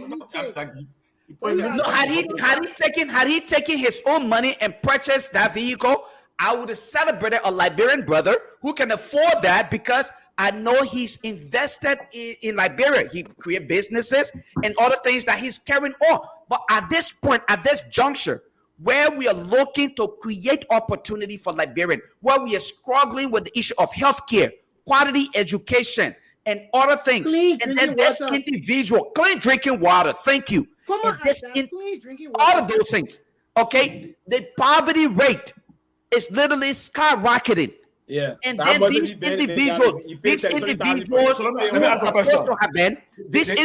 who should have been, let me just land here for a second, brother. These individuals who should have been the rescue Rambos or other people rescuing Liberia are now being disrespectful to the people to some extent, where they are wasteful in their spending. And you want me to believe that because he can afford to purchase a vehicle worth $150,000, I'm supposed to celebrate that? I think if I was in the position, I would have fired him. He should not be serving in that position going forward, because that is not the agenda that the UP ran on. They ran on an agenda that actually portrayed the understanding of the situation that people are undergoing. The people are dying in the country. People are dying from curable disease, and you put one man in a $100,000 vehicle and you say we celebrate that. Dan, can you give me 30 seconds? Let me play devil advocate. You're accusing of taking bribe and breaking the law. You commit a crime? No. We are not speaking. And again, that's why I did not get into the legal aspect of it. You're being accused of violating the law. You're being accused of breaking the law, committing crime. What I say?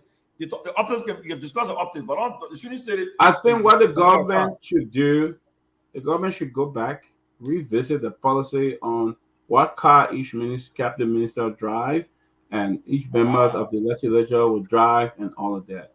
I think all over. You don't even know the price of the car that the speaker or the pro temp is riding at the moment. Other ministers in government are riding on the same car. I think the government need to revisit that. No, but yeah, I said that people, the speaker and the pro temp got their separate budget. The speaker, the pro temp, and the president pro temp. The deputy speaker got their personal budget. So they can ride $1 million car. It's not part of the budget again. They can ride $1 million car if they want. Come again? They can ride $1 million car if they want. They can ride $1 million car if they want. You want to Pewee? Come again. Ask a question. I said they can ride $1 million car if they want, because they have their own budget. Yeah, they will determine what it would take for cars, but they're in Okay. Okay, so let me ask. You got a Prince Moyi who continuously finger the budget in there. He's a crook. He's a rogue. Prince Moyi. I mean, but that came to that administration saying that he loved Liberia. He already had money. He didn't need a job. He just wanted to help the country. So we want to know his oversight in the ministry. We want to know the kind of job he has already accomplished in that ministry. We want to know the transparency of the ministry. We want to know all those things. What is it that he had done so much in the 9 months that required that he gets a $100,000 car just for operations. Chris, can I share something with you guys real quick? Robert, please, let me share this with you guys, right? Let me share this with you guys. That means that official government car. Somebody Everybody drive the same. And I want all government official, right? So let me tell you guys something, right? I think I shared this in the chat room the other day. Supporters of UP, they reach out to me. You know what the guys are doing? And I can, if I have to, I will provide this information. These guys who are actually in this position, like an example would be the NPA director, the National Port Authority. This guy is upright telling those in position at the port that he paid for his position. And this is information from not anybody else, from a UPist who call, and they're crying. This do every night, as it is alleged. Let me be correct here. As it is alleged, this dude is taking rice almost every night from the port to the county because he wants to run in that county where Edwin Snow is. How are we supposed to be governing in this way? And then people will say, so when somebody wrote on here and said the man is taking his money worth that he paid for that position, I want to believe it, because I'm telling you, the port director himself is involved in this kind of behavior almost every night. Last night, somebody woke me up and said, oh, Bobby, the truck is going again. Get up. I'm like, I'm trying to sleep here. You're not going to kill me for Liberian people think. Give a 30-second, please, guys. So I think when I read, oh, by the way, Grace, I think he was indirectly justifying the purchase of the vehicle when he said in 9 months they've generated close to $2 million. That's what he said. So that was part of the achievement that he indicated. But I think that when you drive a certain vehicle, and sometimes I'm guilty of it, especially in Africa, when you drive a certain vehicle and you use a certain lifestyle, and I'm going to get to this point, you feel like, you know what? I don't care where I'm at. I gotta be in something nice. When I call you driving like bro. You like bro? Yeah. I drive a Honda. Sometimes I drive a Mercedes. Wow. Yeah, I drive a Honda. Sometimes I drive a Mercedes. But when you drive a certain kind of car, a lot of money. But they're not government money. Money. But we just told you to donate 5,000. No, Grace.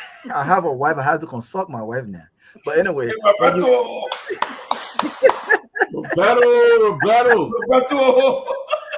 That thing get out of trouble. Anybody call you small money? I mean, we're smart. I gotta consult my wife.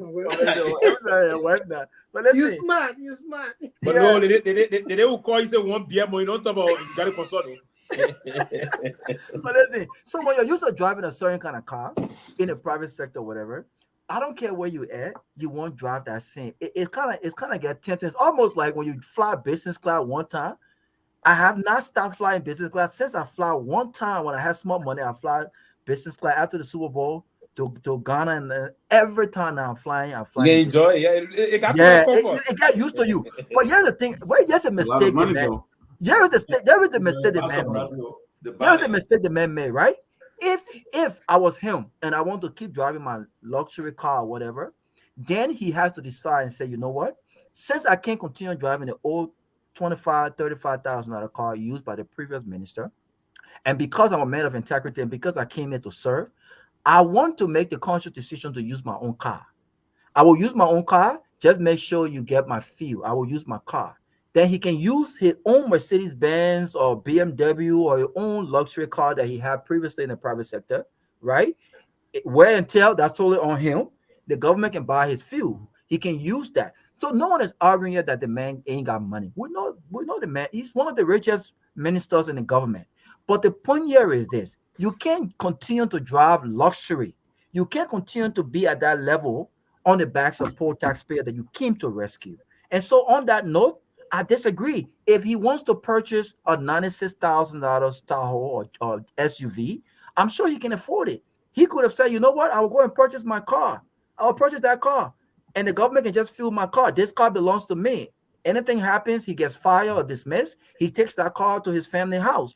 But it's wrong to say because I'm used to a certain standard, I'm used to a certain lifestyle, and so regardless of where I'm at, I have to get that lifestyle on the backs of poor people. then you're contradicting yourself. You are not rescuing the people, you're rescuing yourself. The poor people in that country cannot afford even a back, least to say that kind of car. But the problem also, Grace, is this: when these guys see the president, the vice president, when these guys see these guys who never drove the kind of car in their lives before, or would have never been in a position to live the kind of lifestyle they're living right now, when they see them doing that, can you imagine the president got a $500,000 car, bulletproof, in that small Moreover there?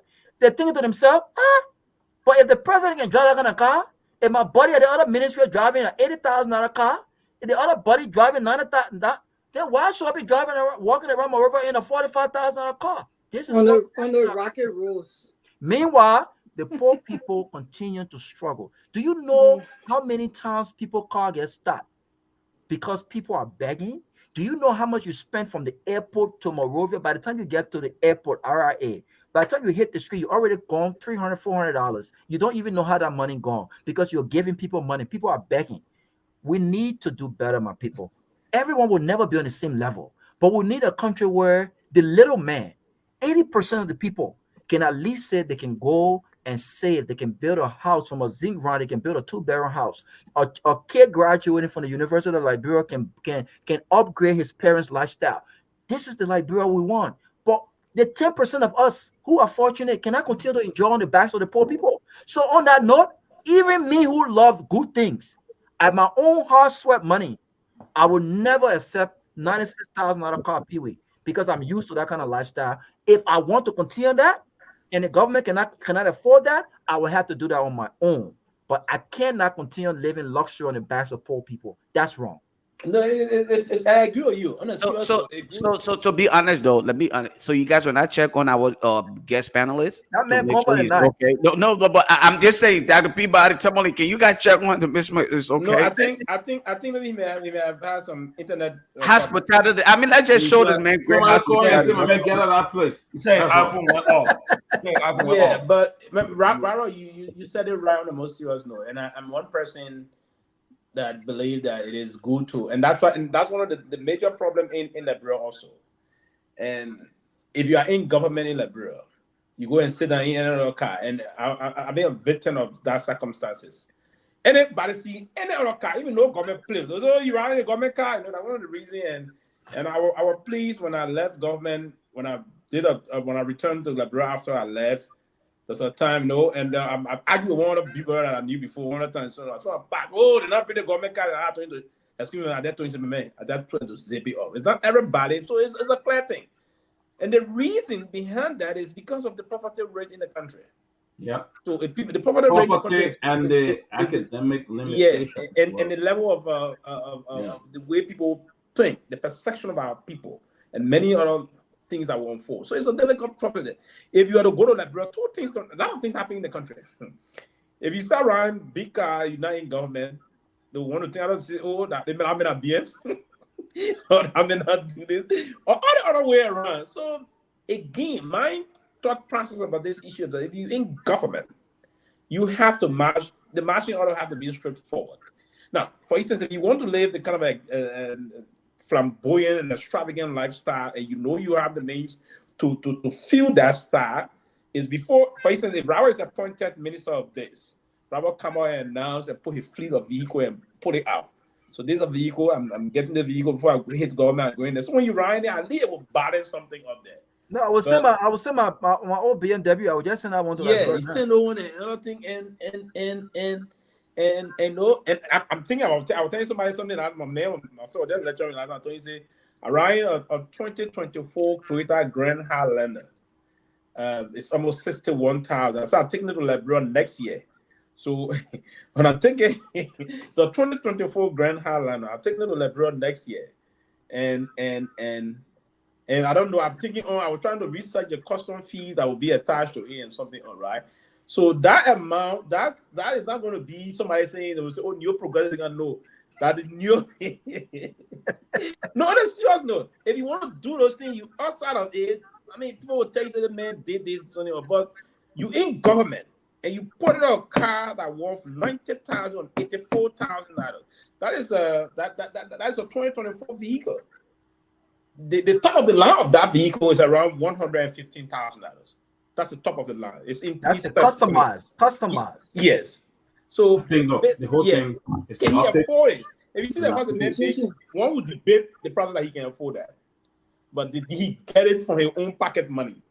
That's the big question. Now, but even he have bought it for his pocket money, like Brentford would have still said government, it's still government money. But then he was going to say, "This is my own." The money. optics, no, it would have said now. You saw the bill, the receipt. Yeah, but like Brentford still saying.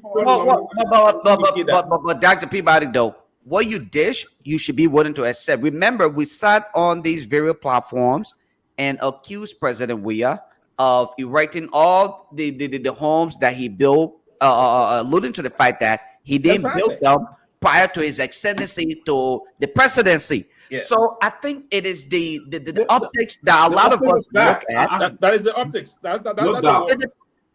No doubt. The optic is the problem, and I think I agree with the optics. I agree with the optics. Okay. So wait. But Tomalin, though. Agree with the optics. What do you mean by that? You talk about the amount of money. High and low, but exactly what. No, but my point is, he put money aside. I think the money I'm gonna spend on that car. No, that's what he did. Well, he had a choice to reject or accept. That's a debate. Yeah, but the way how they being portrayed. But the optics, the right thing to do. So let me ask you a question. So when the minister buying a car, the minister don't know about it? But no. When the minister is buying a car.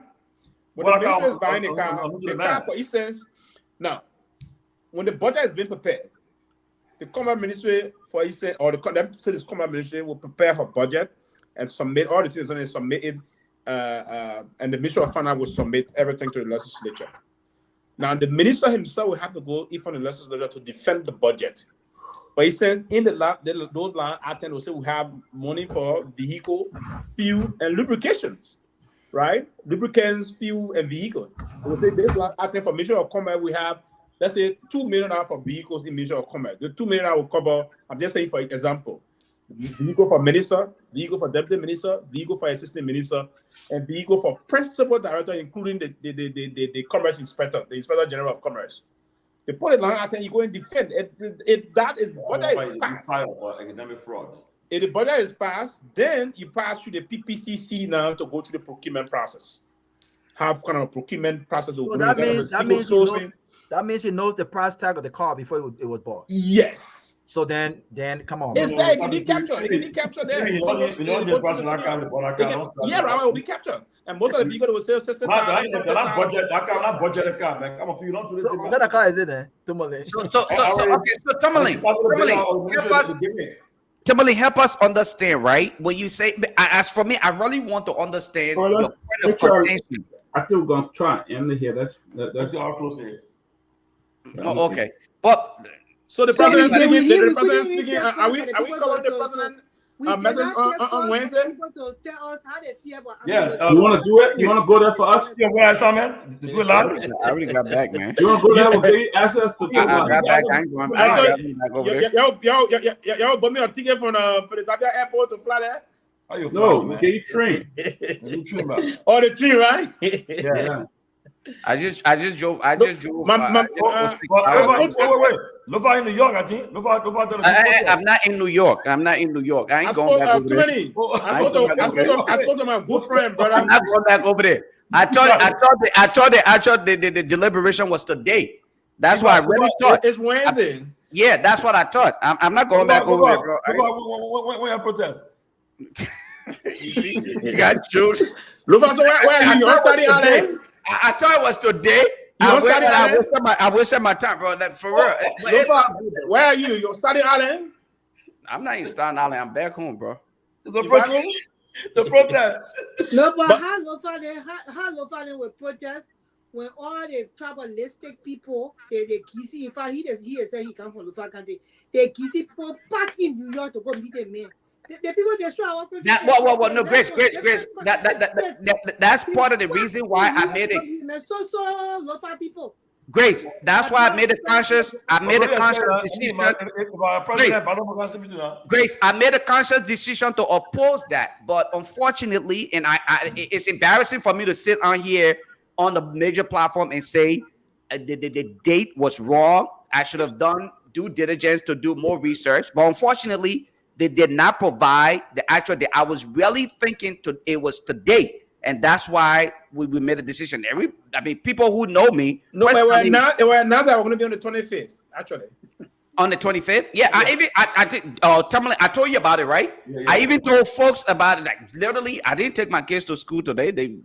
But anyway, it's all good. Yeah, but there are people and I will have the opportunity to protest against President Boyka and his corruption. It's not over. Let me do my closing. Yeah, so you go, bro. There are people quickly before you. There are people too many. I spoke to my man. The man ready. The man spoke highly of both of you. But he'll be covering the process live. A very major Liberian talk show host, so you guys know already.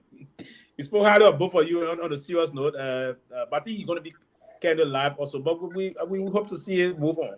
Let me do my closing, yeah. Listen, you're paying me for free, so I'm not going to UNG Capital cover no Joseph Parker. I will not be covering Joseph Parker. You're not fair, Raul. You're not fair. I'm not doing it. But we'll critique. We'll listen to the speech and we'll critique the speech. But let me say this, man. Listen. I mean, people enjoying that country.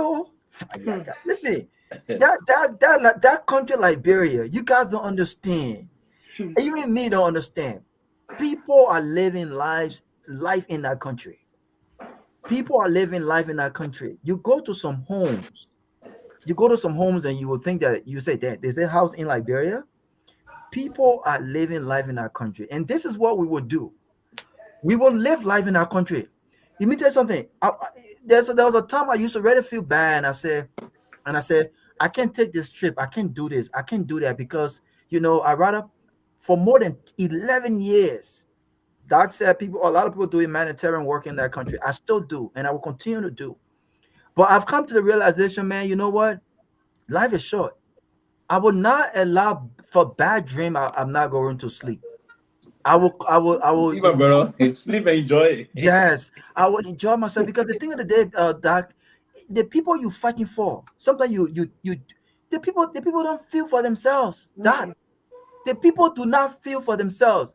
Why would I even be worried about taking the $150,000 car to Liberia when you drive down Waterside? The tires are going through purple water. There's separate tent down Waterside the way you go for the lapa, the way you buy the lapa.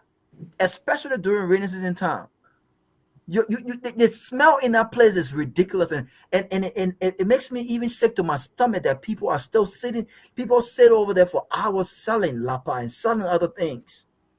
These people don't care about themselves. They see what's happening to them, election after another. They don't care about themselves. People, look. In order for you, we will continue to speak up. But in order for you to get help, you got to internally tell yourself, I think I need help. You cannot help someone who doesn't think that they need help. You can't give what you don't have. You just can't.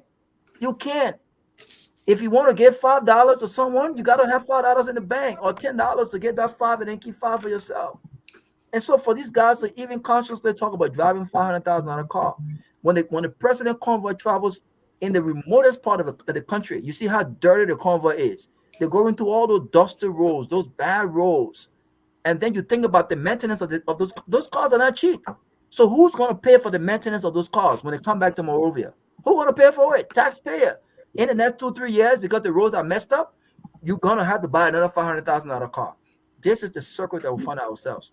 And this is wrong, man. We got to think about people. But like Musa Ability said, one voice cannot cut it.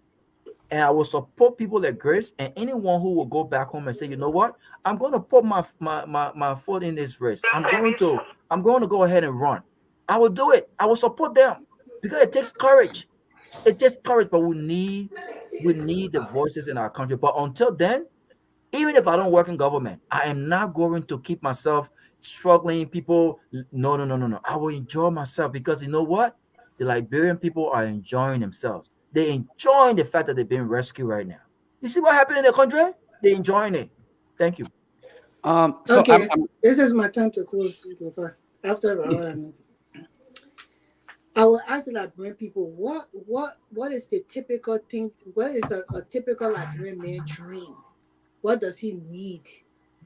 Our country has been so our people have been so simple. most of the men in the country just need to have a job.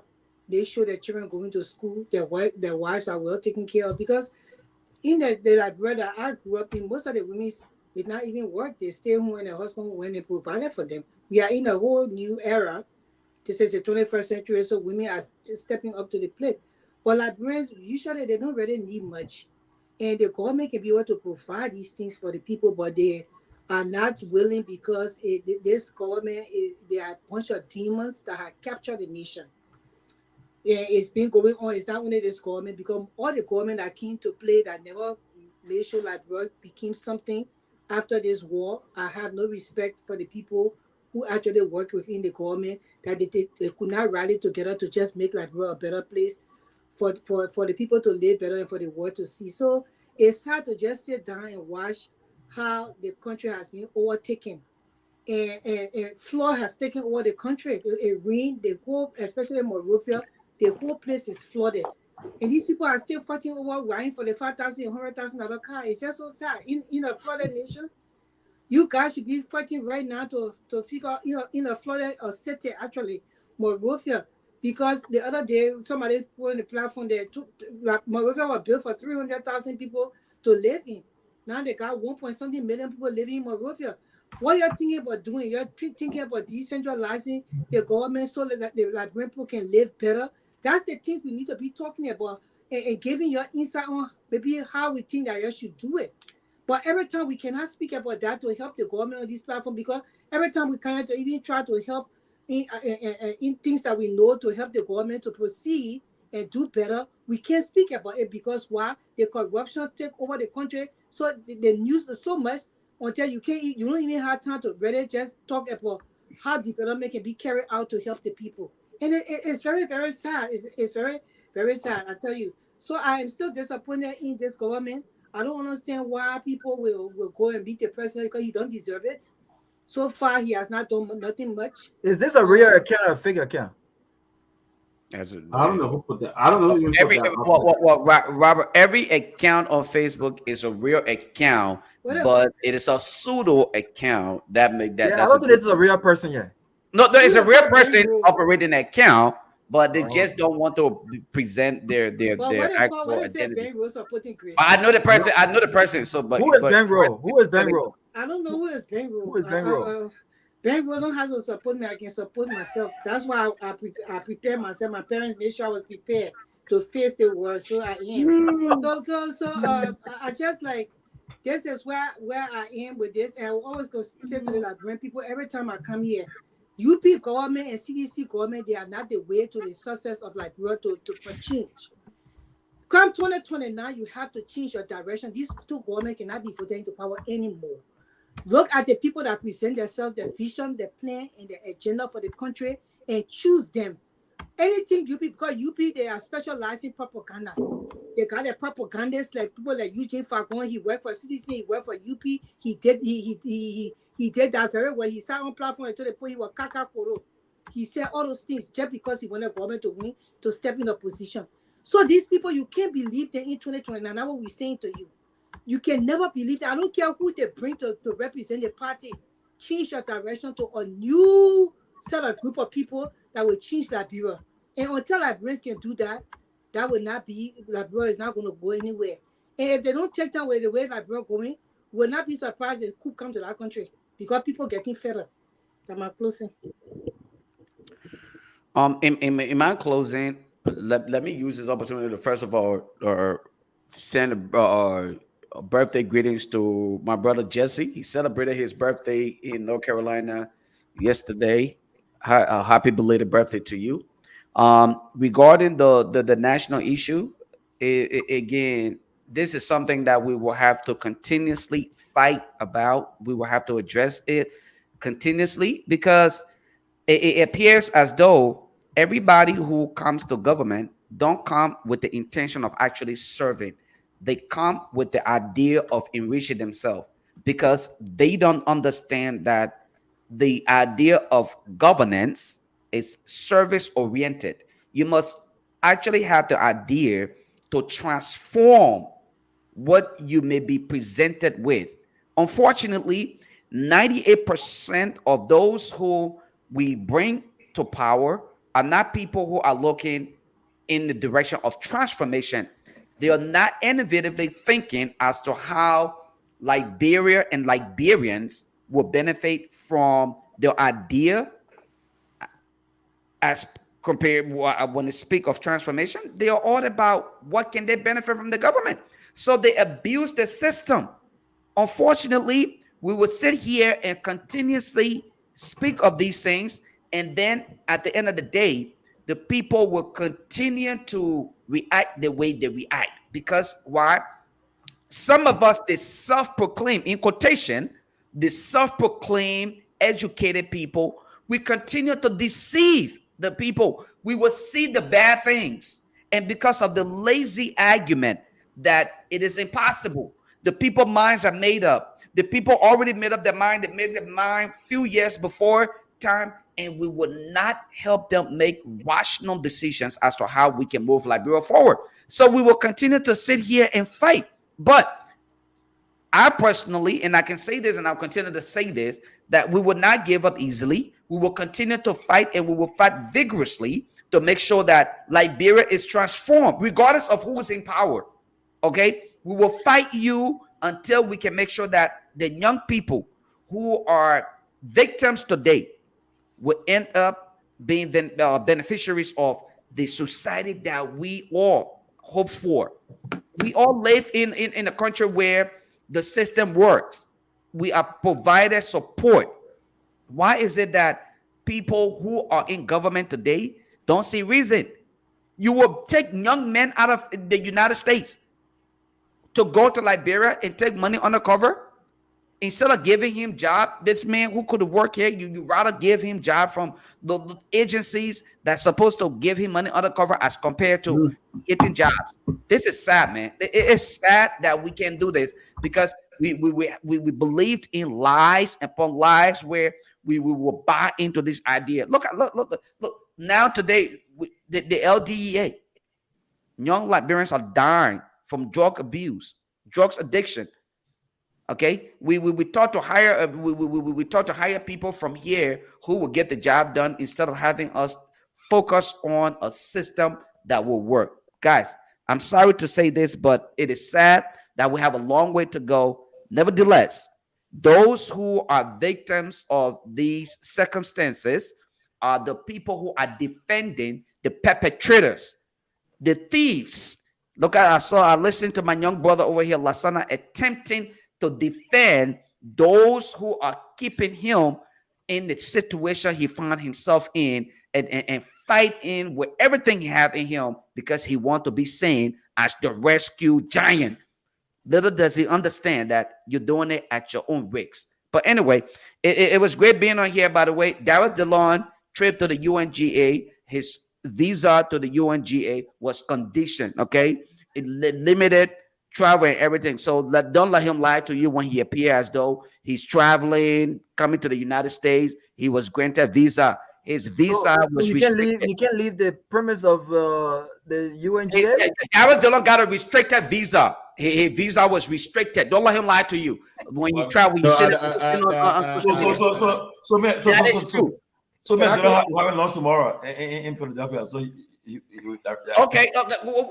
We'll see. Please post a picture of that. Okay. Let me. I wouldn't agree to that. On a serious note, there's no reason why the U.S. government would restrict Mr. Dillon. Well, Dillon don't about his judge. I don't want to speculate here. I would dismiss that immediately. You can do it at your own. You can do it at your own risk. No, I'm not doing it at my own rate. I'm doing it with something that I know of. Now, listen, if the U.S. government wanted them to come for some reason, they would deny visa. There are certain issues they won't restrict. Now, the reason why sometimes they restrict folks about the visa issue is on some line that the president is very extremely high profile government official, the president, the vice president, the rest of that. Probably something, but Mr. Dillon, Senator Dillon didn't do anything wrong that would warrant he be limited in 25-mile radar means from the UN. I don't want to believe that. I think that is probably he's trying to joke here. The senator will even travel to Arizona. He so desire to go to Arizona. He will go to Arizona. We'll wait to see that then. Oh yeah, you know, yeah. I would not be surprised if you were to see they're not moving beyond New York and even going to Well, again, again, it is now a wrong thing for the senator to travel. The senator is a very strategic person on the Committee on Foreign Affairs. Listen, we're talking about coming to the United Nations, and we have to be very fair. I may not like this person, but he is the chairman on foreign relations of the Honorable Senate. There's no reason. It's a strategic that the foreign minister point part of the dedication. Sylvester, the same thing we're talking about Army car, and you were dead. Then we supposed to somebody else. You see what? We're talking about Army car. I didn't say anything wrong here. Your upper there is wrong. He's standing in New York showing picture arriving in New York City. It is not wrong. It's not wrong. Yeah. It is not wrong. We need someone. It is not the first time happening. And listen, and I'm gonna take my line. I would take the hit on whoever want to hit me on what want to hit me on. And I always want to be, I will allow my conscience to let me say what I want to say, what is right. If something is wrong, something I will say is wrong in a way, and that's my opinion in many cases. But this issue about governance, the chairman of the Honorable Liberian Senate on Foreign Relations, right, Foreign Affairs, is coming with the Liberian delegation to the United Nations.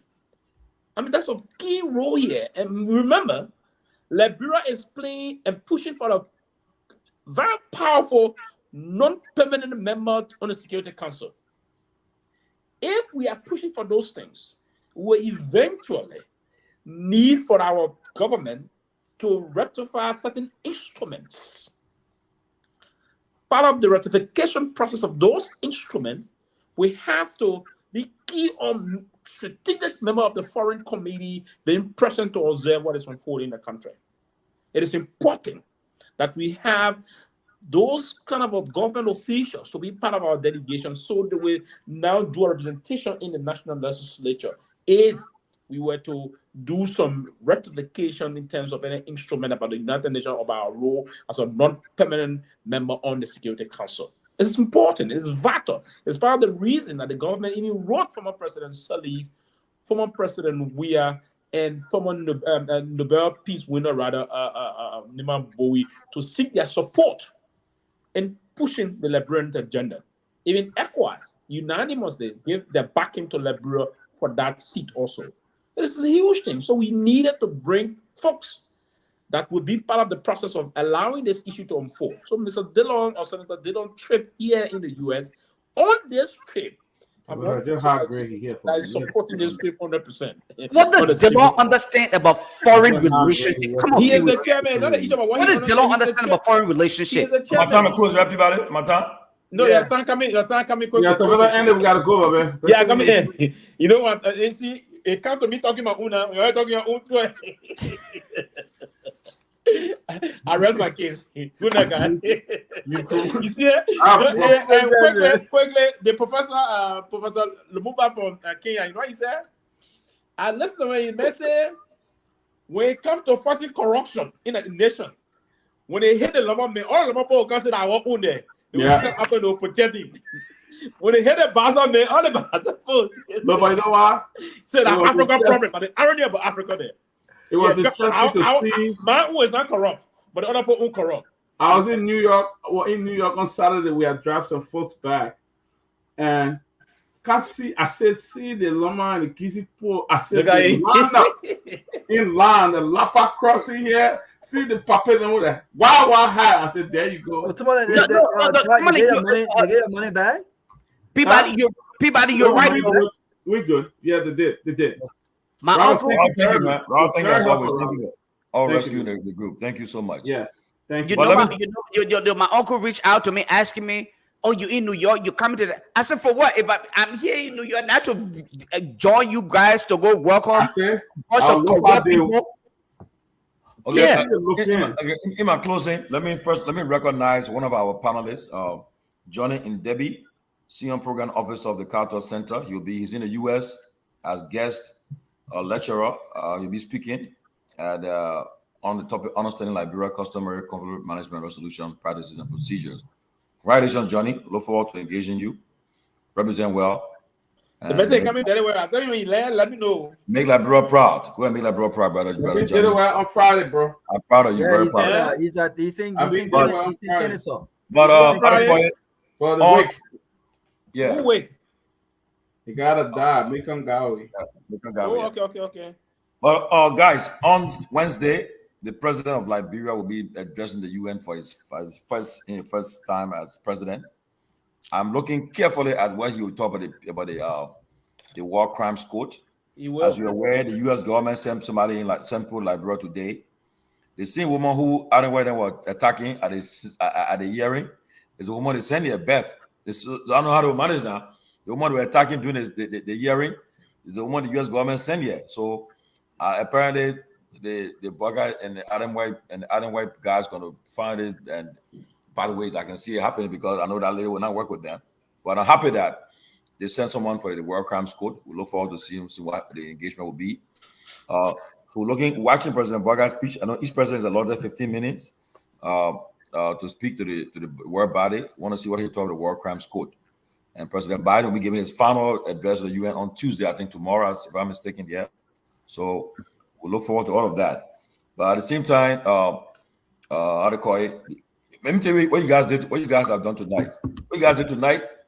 UP folks are saying now that they're braving the storm to come on closing argument now. You see, look, sometimes you mix it up. Now they are saying, is it what Lofa and Bravo then will stop and Grace there? We'll come in there. So hopefully we'll see Wednesday. We heard that before. Wednesday we'll see the first UP man come in. The first UP guy will come on. I will not call his name. He coming on Wednesday. He'll join us here. So we'll see. We'll start from there. It's always good to, as I tell people, our platform is not opposition. We have people with diverse views. There are some days where get paid to destroy people. If the government is not doing well, the guys will come and will come on them strong. If they do anything, if Baga make any good appearance at the UN on Wednesday, his speech is well laid out.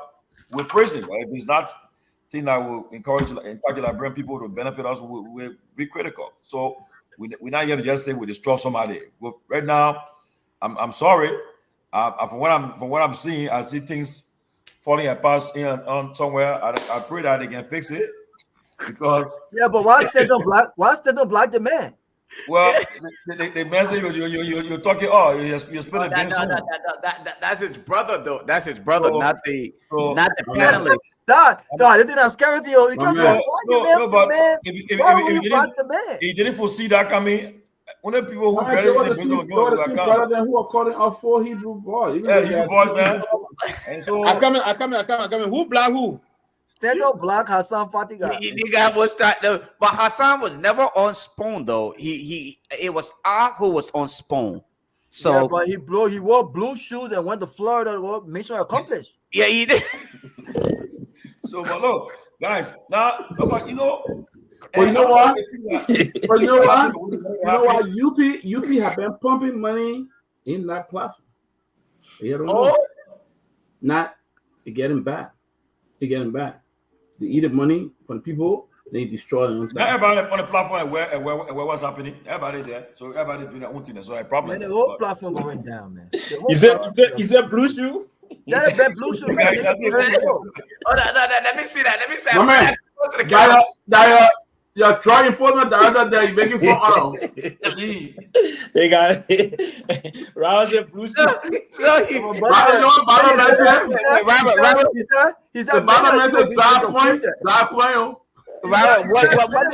the blue shoe signify? It signified what? Patriotism or solidarity? You did this. You brought the thing up. You did it. It's a blue shoe. You're talking to like that. Man, why will you knock the man down while he's already down? This is where you should support the brother, man. Hassan is a nice guy. I don't agree with him, but he's a nice guy. The man went all the way to Florida, wore blue shoes, went for your business. Wait, no. You not see the reason of Raul. The man blue suit and blue hat, matching their blue in the middle. He got them battle. No, stand up, coach. He got them battle. Yeah, man. I like talking your Tino. Man. I think it's funny. Why you asking us? Why you asking us to go ask Stanton why he blocking? Call him and ask him why you My blocking. brother cannot be on the platform and then I get blocked on that platform like that. At least he'll advocate for me. So what's going on? I don't believe it. Well, No, I bring it back. I Bring it have no back. control over the platform. I think that is just made. It was made up. It was made up. No control of the platform. You saw what happened. No, but listen now. Don't forget now. You guys listen now. Hey, now where the guys were stopping in Liberia? Which hotel? Oh, so you were saying he's still leasing on Moda's hotel? I'm in Moda. Okay. No, but in that so now and who attacking? Who be attacking? I mean, if you did. Oh, so the Bada King, he brought out too. Okay. Wait. So let me ask you a question. Wait, man, you want around it, man? You want around it, man? Tell me, let me ask you a question. So are you saying there's a possibility that they may have to move to another hotel? Is that what you're saying? No.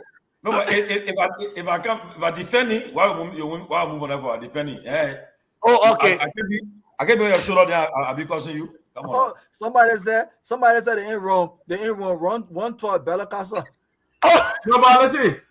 If Fatika want to come on the closing argument to defend his point, he's welcome at any time.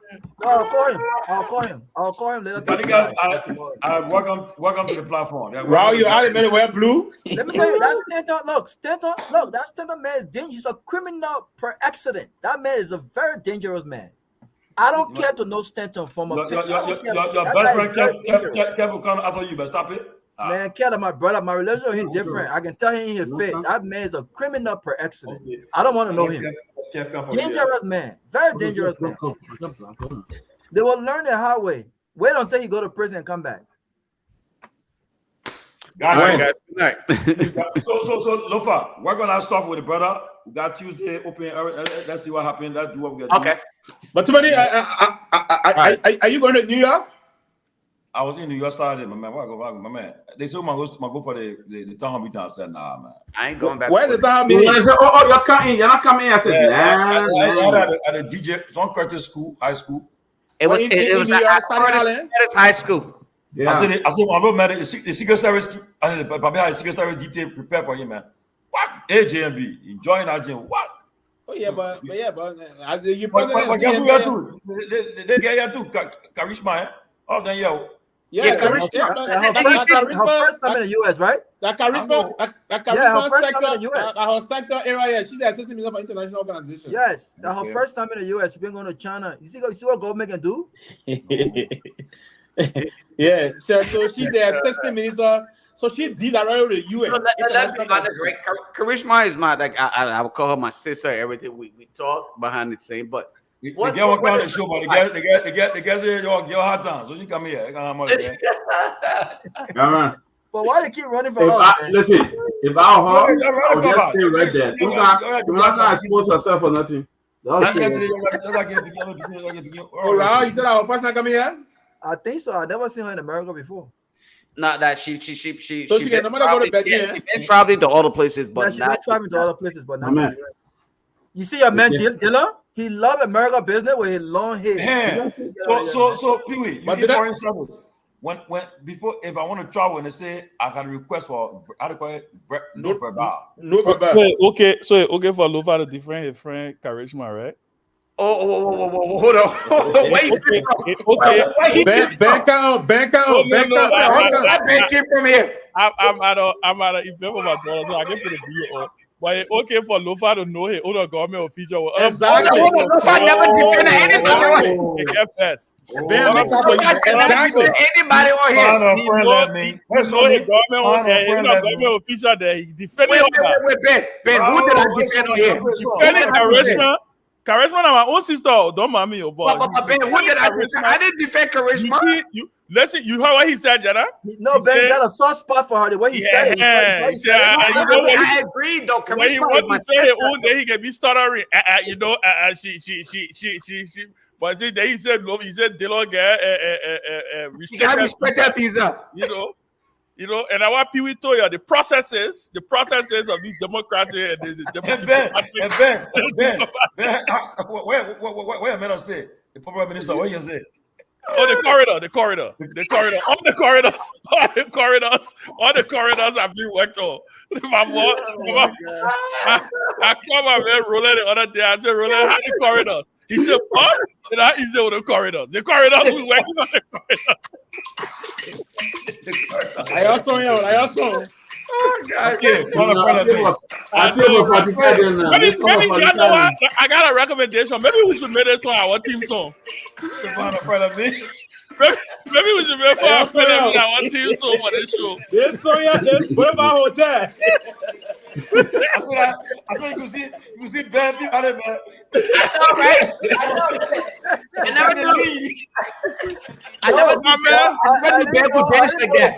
I didn't know that dog would get down. I didn't know that Ben's birthday, graduation. I didn't know Ben could dance. Ben even danced. I want some graduation as compared to Lofa, you get loud. Look at Lofa get loud. No, Lofa. I didn't even know that Ben. No, my first time seeing Ben exhibit his talent was at the United Conference Center at the time. I said, wow. I said, this guy is extremely talented. I didn't know we got some young people talented this way. But the second time I saw Ben exhibit those things, I saw Ben doing the acrobatic way of moving, right? Look. I said, Ben, what? That is son, yeah. That is son. I said, the microphone. I said, father and friend. No, but let me say this. In all fairness, look, we built something special at Spoon. We can't. Yeah, everybody. No, to be frank. Everybody knows that we built a strong machine, and contrary to what people think, we didn't leave because Stanton wanted to support the Unity Party and we wanted to support CDC. We all knew at some point we were going to make the determinations, but at the end of the day, we wish them well. We wish him well. You left because Stanton is a snake and he's a criminal. Yeah, I beg you. You ready now? You ready? See, I told you're a businessman. You're not a politician. You gotta be careful how you just talk. Robert, you gotta do. I'm not trying to train you to be a politician. You don't just talk like that all kind of way. Yeah, you just talk. Yeah, Robert Garguah, man. Yeah. But guys, I'm telling you, my phones have been buzzing. I think the folks on the Unity Party, I said, and I told them, I said, look, y'all come on the show, y'all make your kids. This is an independent platform. But why the man ran away?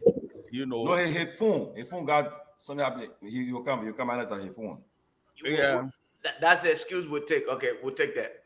So Lofa, I confirm that you, Dylan, don't have a restricted visa. You need to stop saying that. Why you when we see Dylan in other places, then I'll admit that he doesn't have one. I know you have a partner with Robert on this issue, but no.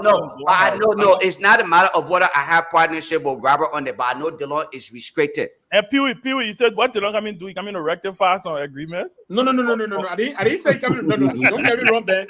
Yes, what I said. Yeah, high grade black. That Dylan is the chairman of the foreign relation in the Liberian Senate. It is important that Liberia is pushing for a major non-permanent Security Council seat, that you bring some of those major individuals in the legislature to be part of the delegation. Now, there may be some possibility of some ratification of some major instruments that relative to that process. So, he will see the workings of how the UN is supporting. I enjoy it. But he is the chair on foreign affairs. So in order to be effective at that, one must possess that. Yeah, exactly. There's nothing that says you have degree to be on that. This will be the Honorable Senator's second appearance at the UNGA. Ben, what did I know about? What does Dylan know about? Don't forget, guys, you got staff in your office that can prepare you for this thing. Exactly. I will tell you guys on this. Dylan is heavily limited on foreign affairs. Don't do that, man. Foreign affairs. The only thing I gotta say about this, Liberia got money. And people will eat it and enjoy it. That's all that they're doing there. Lofa, do you agree that folks can land via the apprenticeship thing? I'm sorry?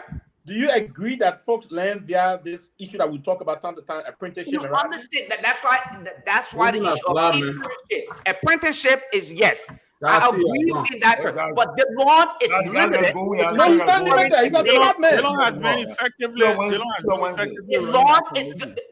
If the law was as effective as we want to make it seem, we would have